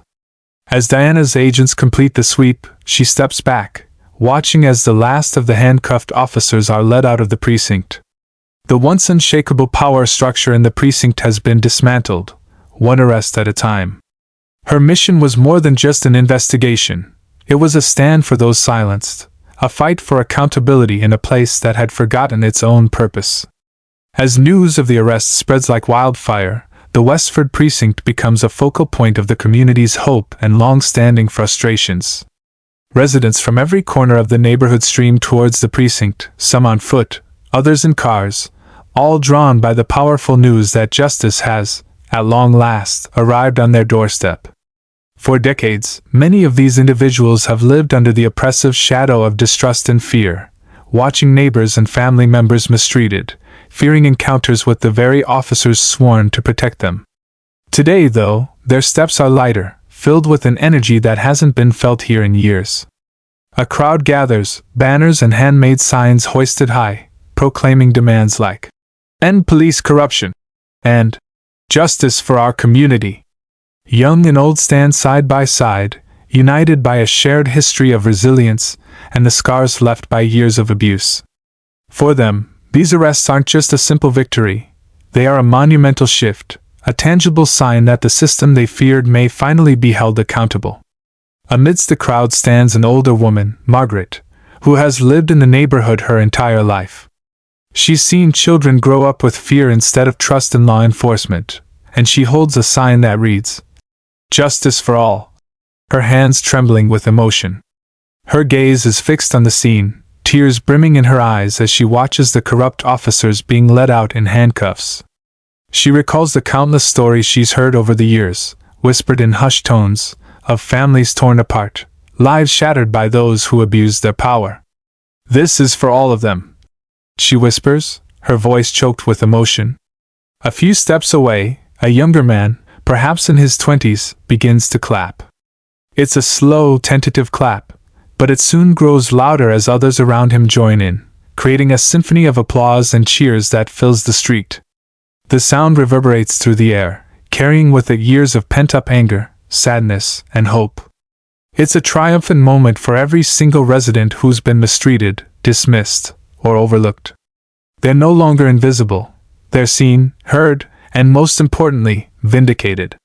Their voices, once silenced, now rise in unison, calling for a brighter future for their children and a community free from fear. Local news stations are there, cameras rolling as they capture every second of this historic event. Reporters interview residents who express their gratitude, sharing personal stories that paint a picture of the years of injustice they've endured. One after another, community members recount their experiences, each story echoing the next, all woven together by a common thread: they'd been wronged, and today marks a powerful beginning of their healing. For them, it's not just an isolated victory but a rallying call, a promise that the tide has turned. Diana, moved by the crowd's response, steps outside to address them. She scans their faces, each one a testament to resilience, courage, and a hard-won pride. Her own expression is solemn yet filled with a quiet resolve as she steps forward, raising her hand to quiet the crowd. The clapping fades, replaced by an anticipatory silence. "This is only the beginning," she declares, her voice ringing clear and strong. Today, we take a stand together, for justice, for accountability, and for a future where every voice is heard. Her words seem to resonate deeply with everyone gathered, and as she speaks, Diana sees nods of agreement, tearful smiles, and expressions of gratitude. The weight of their trust fills her with renewed determination. For the first time, many in the crowd feel they have a voice that's not just acknowledged but respected, and the pride in their eyes reflects the pride Diana feels in being part of this moment. As the crowd begins to disperse, a sense of unity and hope lingers in the air. Neighbors who might never have spoken before are shaking hands, hugging, sharing stories, and making promises to keep fighting for change. They feel empowered, understanding that this moment marks the start of something much larger. The precinct may be where the arrests happened, but the impact stretches across the community. For the first time, they believe in the possibility of a safe and just future for themselves, their children, and generations to come. Inside the Westford precinct, the atmosphere is tense and palpable as news of the arrests reverberates through the hallways. Officers gather in small groups, whispering in hushed tones, exchanging looks that convey a mix of shock, relief, and a deep, unsettling realization. For years, the precinct's culture had been shrouded in a silent code, a tacit understanding that corruption and questionable actions were often overlooked if not outright encouraged. The revelation that some of their own had been operating on a far darker level shakes everyone to their core. Among the crowd, Officer Jared Bennett stands by the window, watching the scene outside as the crowd cheers and the FBI continues to load the arrested officers into their transport vehicles. He feels a swirl of emotions. He has served this department loyally, never questioning orders, believing in the chain of command. Yet, over the years, he witnessed decisions that didn't sit right with him, moments when accountability seemed optional. Until now, he brushed these concerns aside, convincing himself that it was simply part of the job, part of maintaining order. But now, with the truth laid bare, Bennett and others like him find themselves reflecting deeply on their own roles within the system. He exchanges a solemn glance with Officer Amy Lee, a colleague who shares his sense of duty and ethics. They both know they're not alone. There are many in the precinct who believe in the oath they took and have strived to uphold it, despite the corrupt forces surrounding them. "I didn't realize it was this bad," Amy whispers, her voice barely audible. Her words echo the thoughts of many standing around her, their expressions reflecting a blend of shock and introspection. Some officers feel betrayed, grappling with the knowledge that their superiors enabled this behavior. They're left wondering how many situations they themselves may have unknowingly supported, even if indirectly, through their silence. Captain George Mallon, a veteran officer known for his commitment to integrity, steps forward to address the gathered officers. He clears his throat, his voice steady but lined with the weight of what has come to light. "We have a responsibility to this community," he begins, looking each officer in the eye. "Today isn't just about removing a few bad actors. It's about rebuilding trust, from the ground up." Mallon's words resonate with many. The silence that follows is filled with unspoken agreements, as officers nod in silent resolve, aware that this is a turning point for the precinct. They now see an opportunity to redefine their culture, to restore the respect and faith that their community should have in them. Bennett glances back out the window at the cheering crowd, feeling a renewed sense of purpose. "We've got work to do," he says quietly, his words filled with newfound conviction. Around him, other officers agree, some even shaking hands or clapping each other on the back, a show of solidarity as they prepare to move forward with integrity and transparency. As the morning sun rose higher over Westford, Diana and her FBI team moved swiftly through the now quiet precinct, conducting a final sweep for any remaining evidence. The air was thick with an uneasy silence, broken only by the sounds of rustling papers and the occasional clatter of file cabinets. Determined to ensure that no hidden piece of information slipped through the cracks, Diana led her team through every corner of the precinct, determined to uncover the full scope of the corruption. In one office, Agent Rivera carefully inspected a cabinet marked "Archives," filled with reports and case files dating back over a decade. His gloved hands pulled out a stack of documents with yellowed pages, signs of age and neglect. As he flipped through them, he noticed a curious pattern. Certain records had redacted sections, names blacked out and cases marked resolved, without any indication of how they had been closed. With a sinking feeling, Rivera realized that these cases were likely ones involving officers protected by the precinct's inner circle, cases that had been hushed up to protect corrupt officers from consequences. Meanwhile, across the hall, Diana combed through Lieutenant Darby's office. The pristine order of his desk contrasted sharply with the chaotic state of the precinct. His drawers, however, told a different story. Inside, she found an assortment of envelopes, some marked with initials, others with dates but no further information. Some envelopes contained cash, stuffed hastily and hidden as though placed there in a rush. Diana's suspicions only deepened. These appeared to be kickbacks, payouts meant to keep certain people quiet or encourage others to look the other way. "Diana, you need to see this." Rivera's voice broke through the quiet, calling her to the archive room. As Diana stepped into the room, Rivera handed her a folder with a label that read, "Internal Inquiries." Inside were notes from investigations that had been conducted internally, only to be abruptly closed with little explanation. The cases all followed a disturbing trend. Each inquiry involved a different officer who had been suspected of abuses or misconduct. Each case, it seemed, had been swept under the rug by those with power, and Darby's name appeared on almost every one of them as the officer who closed the cases. Diana looked up at Rivera, her expression grim. "This is the thread we needed. If we can trace these cases back to Darby and connect them with the financial records we found, we'll have enough evidence to secure not only his conviction but also the downfall of everyone involved." The pieces were falling into place, and they now had the final proof to link multiple officers to the system of corruption that had been rotting Westford from the inside out. She instructed the team to box up every document and flagged each file for review by the prosecution. As the team moved quickly to gather the final evidence, Diana knew that they were close. They had everything they needed to ensure that justice would finally be served for a community that had been waiting far too long. As the last files were packed and the precinct was secure, Diana stood in front of a crowd of reporters and community members who had gathered just outside the precinct. The atmosphere buzzed with anticipation, a collective breath being held as Westford waited to hear the words that would mark a turning point in their community. Diana stepped up to the podium, her calm yet resolute gaze sweeping across the crowd. Cameras clicked and reporters leaned forward, poised to capture every word. She began, her voice steady, each word carrying a weight that had been months, years, in the making. "Today marks a new beginning for Westford," Diana said. "For too long, a culture of corruption has tarnished the trust that should exist between law enforcement and the community it serves. We know that trust has been broken. And we know that for many of you, it's been broken for far too long. But today, we're here to start the process of rebuilding."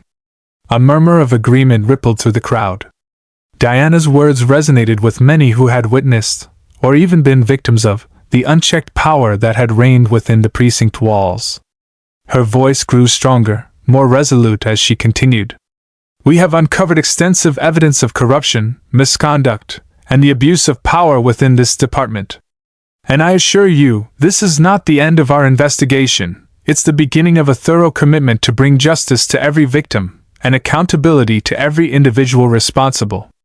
Her words hung in the air, each syllable striking a chord of determination. It was a vow as much as a statement. The reporters were frantically taking notes, capturing the historical significance of the moment. Diana paused, then looked directly into the crowd. "To the people of Westford, I understand your anger. I understand the betrayal you feel.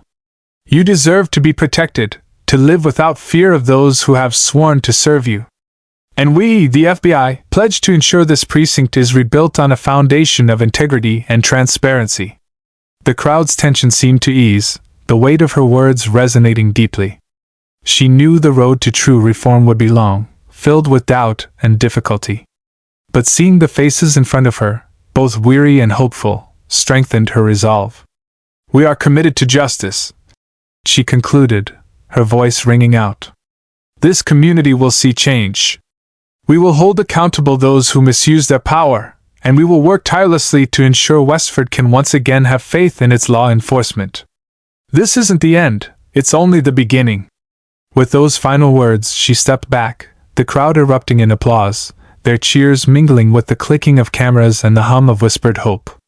Diana sat quietly in the dimly lit conference room, her gaze soft as she looked around at her team, who wore expressions of both relief and fatigue. The months had been grueling, long hours, close calls, and so many points where the outcome felt uncertain. Each face in the room carried memories of moments they'd doubted, struggled, and yet persevered. It was a moment of reflection, and for the first time since they'd begun, they were able to take a breath. Looking back, Diana could feel the weight of every step they'd taken. Every risk had been real. Each piece of evidence had come at a cost, personal and professional. She recalled those nights alone, poring over files, rewatching the footage that exposed the darkest truths of Westford's police force. But now, the risks had paid off. The precinct was under a thorough investigation, corrupt officers were being held accountable, and the public had begun to believe in justice again. Across the table, Agent Samuel Pierce met her gaze and gave a nod of acknowledgement. Samuel, her trusted partner and friend, had been there for every trial, grounding her when the weight of the mission threatened to consume her. Together, they had faced resistance from all sides, each pushback only strengthening their resolve. It was Samuel who had reminded her why they fought, who'd urged her to push through her doubts. As she looked around, she also saw the rookies, fresh out of training, who had gotten their first taste of what it meant to bring down a powerful, corrupted system. Their young faces, hopeful yet changed, reflected the future of the FBI, a future that, thanks to their efforts, would be rooted in transparency and integrity. Diana allowed herself a small smile, knowing these moments of triumph were rare and deserved to be savored. Each person in the room had become more than a colleague. They had become a united front, bonded by the battles they'd fought side by side. In the midst of the storm, they had found purpose and resilience, and tonight, they could celebrate a victory well earned. "I'm proud of you all," Diana spoke, her voice steady, carrying the gratitude she felt for each member of the team. "What we've accomplished here has the power to ripple far beyond Westford. We took a stand, and we won. And it's because every single one of you refused to back down. This isn't just a win for us, it's a win for every community that hopes for accountability and justice." Her words hung in the air, resonating with the team as they reflected on the gravity of their achievement. There was still so much work ahead, yet in this moment, they could appreciate the path they had walked and the legacy they were beginning to build. Diana entered the Greenwood Civic Center, which buzzed with anticipation as community leaders, activists, and local residents gathered, each carrying a mixture of hope and skepticism. She felt the weight of their expectations. They needed assurance that real change would follow the takedown of the corrupt police officers. Diana's team had worked hard to reach this moment, but now, more than ever, it was crucial to rebuild trust with those who had been let down by the system for so long. Samuel, her trusted partner, joined her on the small stage set. Up at the front of the room, a soft murmur spread across the audience as they recognized the two FBI agents who had fought to uncover the corruption rooted in their community. Diana began by thanking everyone for their patience and resilience. She acknowledged the pain and fear that residents had endured and the bravery it took for them to continue pushing for justice. Her tone was solemn, her words sincere, as she addressed the crowd. "We know that this investigation is just one step," Diana began, her voice steady but filled with urgency. "But it's a step toward a police department that serves and protects, not one that abuses power. We are here to make sure what happened in Westford never happens again." A local activist, who had campaigned for police reform for years, stood up and asked pointedly, "How can we be sure these changes will last? We've seen promises before, and they never stick." Diana met his gaze with a look of determination, knowing this was the question on everyone's mind. "Your doubts are valid," Diana replied. "Too often, promises fade and reforms fall short. But this time, we're committing to regular oversight, transparent reviews, and open channels for community feedback. We want each of you involved in these changes, because only together can we create a system that truly serves. Her words stirred hope, but she saw the lingering skepticism in the crowd. Samuel stepped forward, adding, "We're not here to just clean up and walk away. We're going to continue monitoring, implementing reforms, and pushing for accountability. This isn't a temporary fix. It's a partnership, and it needs each of you to keep it strong."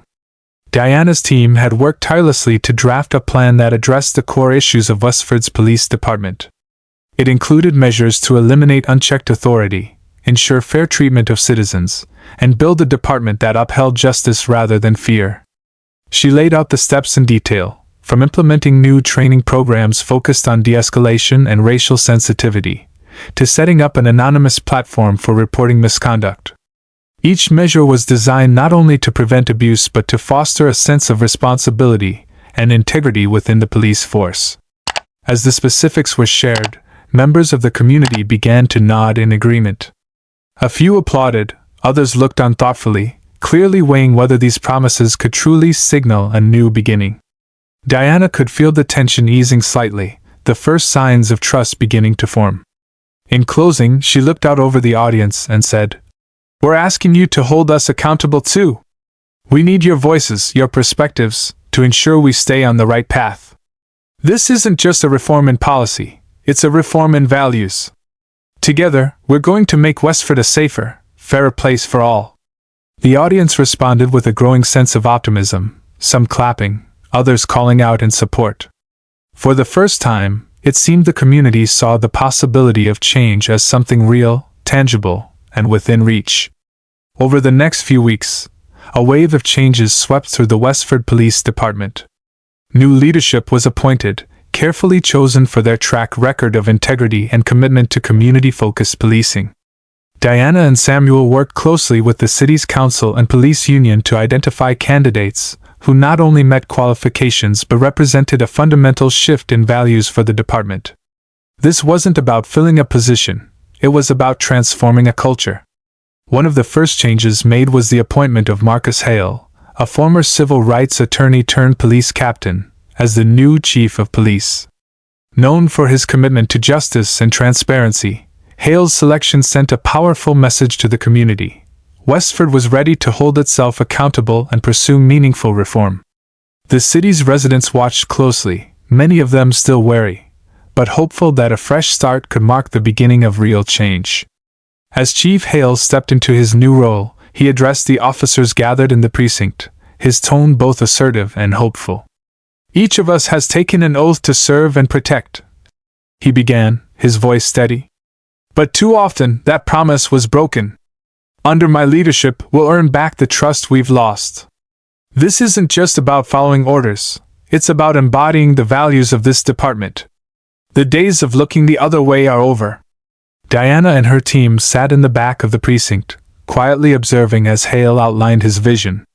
His plan was structured and thorough, regular, mandatory training in de-escalation techniques, racial equity, and cultural awareness would become cornerstones of the department's professional development. New officers would be required to complete community service hours in Westford's neighborhoods, immersing themselves in the lives of the very people they had sworn to protect. Alongside training, accountability systems were immediately reinforced. Diana's team worked with Hale to establish a civilian oversight board, composed of trusted community leaders who would review complaints and provide a transparent system of checks and balances. This board would have the power to investigate incidents of misconduct and recommend disciplinary actions, ensuring that officers could no longer hide behind the blue wall of silence. Diana felt a deep sense of pride watching these reforms take shape. It was the culmination of all her team's hard work, the relentless pursuit of a system that wouldn't allow corruption to fester unchecked. She knew that this was just the beginning of a long journey, but these steps, though small, were significant victories in their own right. Not all officers welcomed the changes. As Hale spoke, Diana noticed a few officers shifting uncomfortably, some even exchanging uneasy glances. She knew that transforming a department's culture would require more than policies. It would need commitment from every individual. But for now, she was encouraged by those who nodded in agreement, who saw in Hale's words a pathway to a better department and a better Westford. For many in the community, these changes signaled a new era of policing, one rooted in partnership, understanding, and transparency. While skepticism lingered, the collective commitment to accountability and service was evident. Westford's police department was taking its first steps toward real transformation, one that would be tested over time but for the first time, felt grounded in hope rather than fear. As the news of Westford Police Department's transformation spread, reactions from the community were swift and filled with relief. For years, residents had struggled to trust a department where misconduct and bias went unchecked, yet now they were seeing tangible changes that directly addressed the issues they had long spoken about. Community members gathered at town meetings and neighborhood events, sharing stories of renewed hope and cautious optimism. For many, this was the first time they felt truly seen and heard. Outside the precinct, murals began appearing, painted by local artists, depicting themes of unity and resilience. One mural, created by a young artist whose brother had been a victim of racial profiling, became a central point of reflection for the city. It featured vibrant colors and powerful imagery, symbolizing the strength and voice of the community. As people gathered around these murals, conversations about healing and progress flowed openly. These artworks were more than just paintings. They were powerful reminders of the community's journey and the resilience it took to bring about change. Families who had once warned their children about the dangers of interacting with the police now spoke with a tentative sense of reassurance. It was a long road, they acknowledge, but there was a feeling of safety growing where only suspicion had been before. Parents, in particular, expressed hope that their children might inherit a safer city, one where the police served and protected all residents equally, without fear or prejudice. Community leaders, who had fought tirelessly for accountability, received messages from families they had supported in the past. People thanked them for standing strong, even in the face of doubt and pushback. At local events, applause often broke out when these leaders entered, a powerful testament to their role in holding both the department and city officials accountable. Their persistence had planted the seeds of this moment, and now those seeds were beginning to bloom. The Westford Gazette published an article, "A New Era for Westford," documenting the transformations within the police department and the hopeful response from residents. Stories filled its pages, describing families' relief and the cautious optimism spreading through Westford. Testimonials from residents who had once feared the police now conveyed a sense of cautious faith, an acknowledgement that this was a beginning rather than an end, but a beginning nonetheless. Diana, observing all of this, felt a profound sense of fulfillment. Seeing the people of Westford respond positively to the changes filled her with purpose and pride.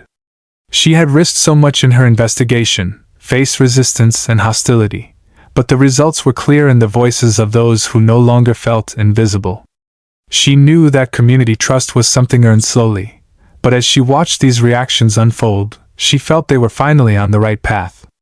As Diana stood on the steps of the Westford Police Department, watching the community's cautious yet hopeful reactions, she felt a new sense of purpose solidify within her.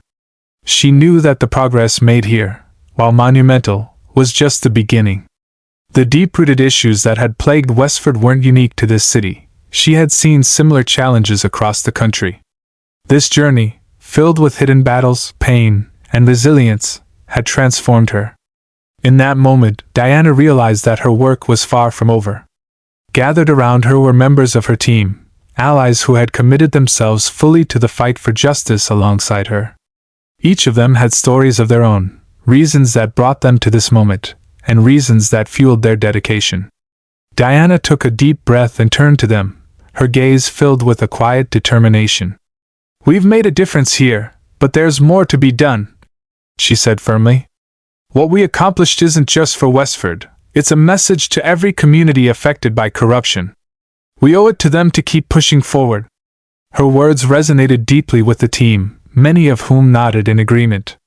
Diana's commitment to seeing this mission through gave them strength. She wasn't just a leader to them, she was an example of courage and persistence. They had seen her face the ugliness within the system, and each challenge had only seemed to make her resolve stronger. Her presence was a reminder that, While the path was difficult, the fight for justice was worth it. As the sun began to set behind the skyline, Diana received a call from Samuel Pierce, her mentor and a former FBI veteran who had championed reforms his entire career. "Diana," he said, his voice tinged with pride and encouragement, "you've done something remarkable here. Westford is just the beginning, and this is your legacy. I know the road hasn't been easy, but don't let it stop you. This country needs people like you, who won't turn away from the truth." Diana felt her eyes sting as she listened. Samuel's words reaffirmed everything she'd worked for. "Thank you, Samuel," she replied quietly. "Your guidance has brought me here. I'm not giving up. Not now, not ever." She ended the call and looked back at her team and the citizens of Westford. She knew they would need ongoing support, and she would be there for them in any way she could. Her gaze shifted to the horizon, where the city lights had started to flicker. They were symbols of lives carrying on, people who were safer because of the work they'd done. As she watched, Diana felt an unwavering commitment take root within her, a promise to herself and to every community fighting for justice. She was ready to continue this journey, no matter where it led, determined to bring change to every corner in need. Her work in Westford was complete, but the mission was far from over. As Diana stood before the Westford precinct, the weight of her journey began to sink in.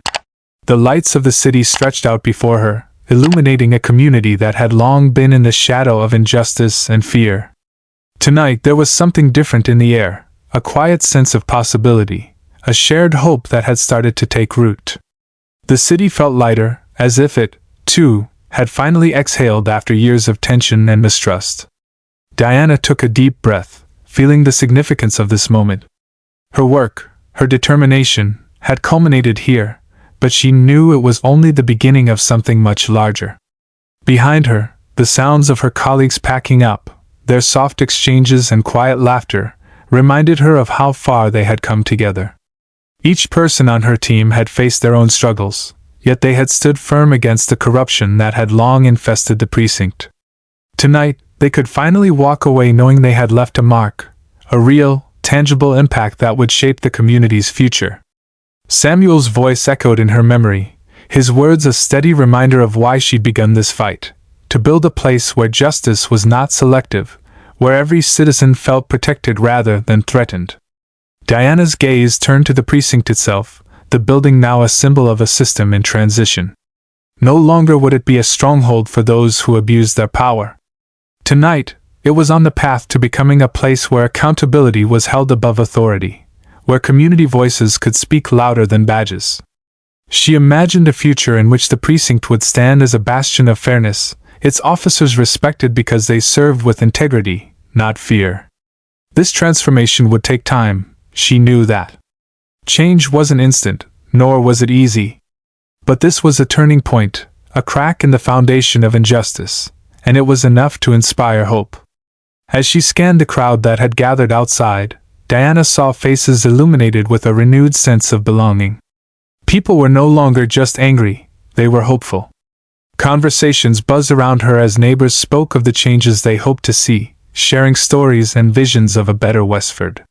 They had been let down before, dismissed and ignored. But tonight they felt seen.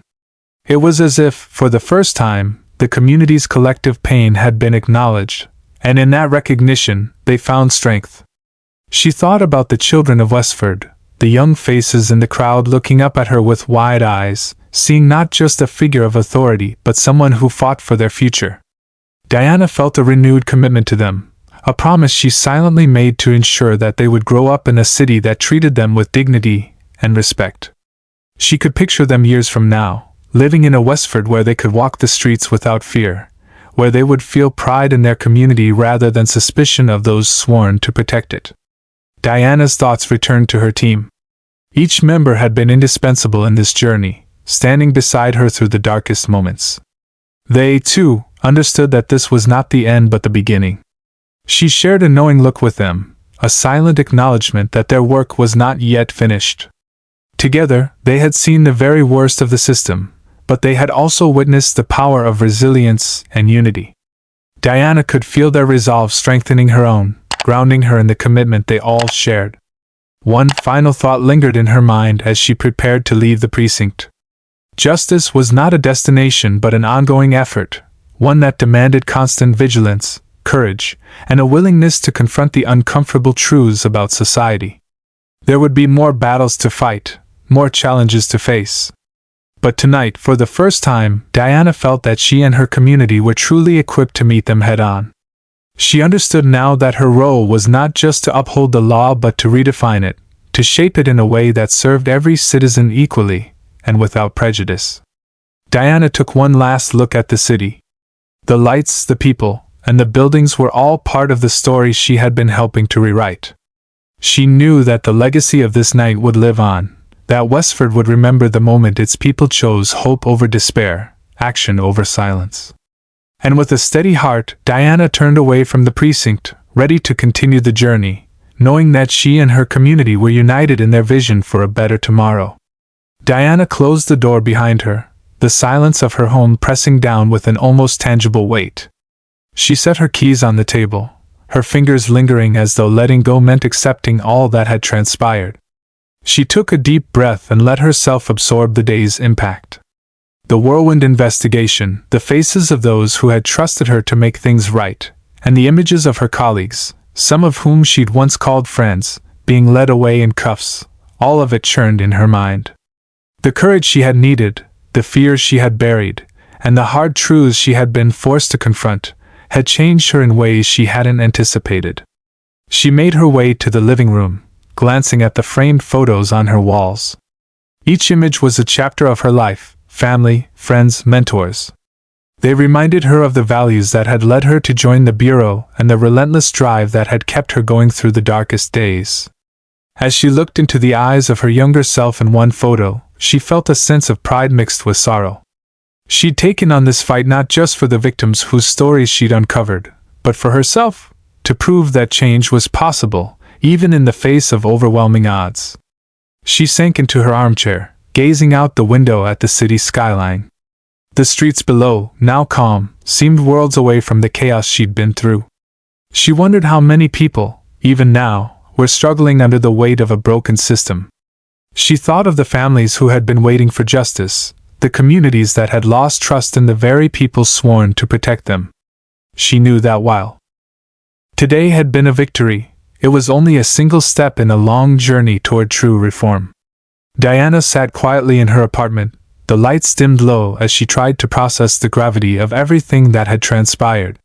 The silence felt heavy, pressing down on her as she mentally sifted through the chaotic events of the past few days.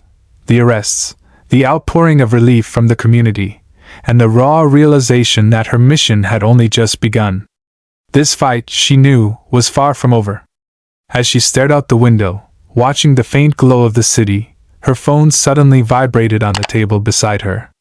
Startled, she picked it up and saw the caller ID, Samuel Pierce. The sight of her mentor's name filled her with a sense of warmth she hadn't realized she needed. It was as if he sensed she was struggling beneath the surface, even from miles away. Diana answered, her voice soft. "Samuel?" "Diana," his familiar voice replied, grounding her immediately. "I've been following the news, watching everything you've done. What you're doing out there, it's extraordinary. You're making us all proud," he said with a depth of pride that struck her deeply. A flood of emotion washed over her as she listened to his steady, calming tone. Samuel had been her mentor, her guiding force, the one who'd seen potential in her when she doubted herself. To hear him recognize her efforts in a mission that had demanded so much of her, it felt like an anchor in a storm. "Thank you, Samuel," Diana replied, her voice laced with gratitude and exhaustion.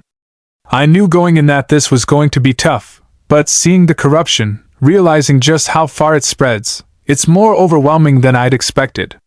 There was a pause on the line, and she could almost sense Samuel gathering his thoughts. When he spoke, his words were gentle but resolute, carrying the wisdom of someone who'd faced his own battles for justice. "Diana, the fights that matter most always cost us more than we think we can give. But don't forget, you're not alone in this. Those of us who stand for justice, we're with you. Every step of the way." Diana closed her eyes, feeling the weight of his support. It was true, she had leaned on his guidance more than she'd ever acknowledged, and his words reminded her of the solidarity that kept her going, even in the darkest times. "Thank you," she said, a slight tremor in her voice. "I didn't realize how much I needed to hear that tonight. I guess I just needed that reminder." Samuel's response held a quiet smile. "Anytime, Diana. You're stronger than you know. And don't forget, you're carving out a path that others will follow. You're making a change, one that people will remember." The call ended, but Samuel's words lingered, filling her with a renewed sense of resolve. She realized that this journey, while hard and unrelenting, had given her a purpose that outweighed the sacrifices. And tonight, his voice had given her the strength to carry on. Standing by the large window of her apartment, Diana looked out over the city, the familiar skyline bathed in the soft glow of early morning light. The investigation had left its mark on her, but more than that, it had fortified her sense of purpose. This was more than a single mission. It was a calling that would continue long after the headlines faded. She felt the weight of that responsibility, and a deep, undeniable drive to see it through. As her gaze moved across the city, she thought of the countless people she'd met along the way, the families hoping for justice, the honest officers wanting change, and the young faces looking up to her, seeing a world where fairness could prevail. Their hopes, their trust, these were the reasons she would continue, no matter how difficult the road ahead. With a quiet resolve, Diana whispered to herself, "This is just the beginning." She knew the journey ahead would be long and arduous, but she was ready for whatever came next. She turned from the window, a slight smile of determination on her face, already planning her next steps. Thank you for watching and joining us on this powerful journey of resilience and justice. If Diana's story moved you, if her fight for fairness inspired you, please hit that subscribe button and join our community. Together, we can continue to shine a light on stories that matter.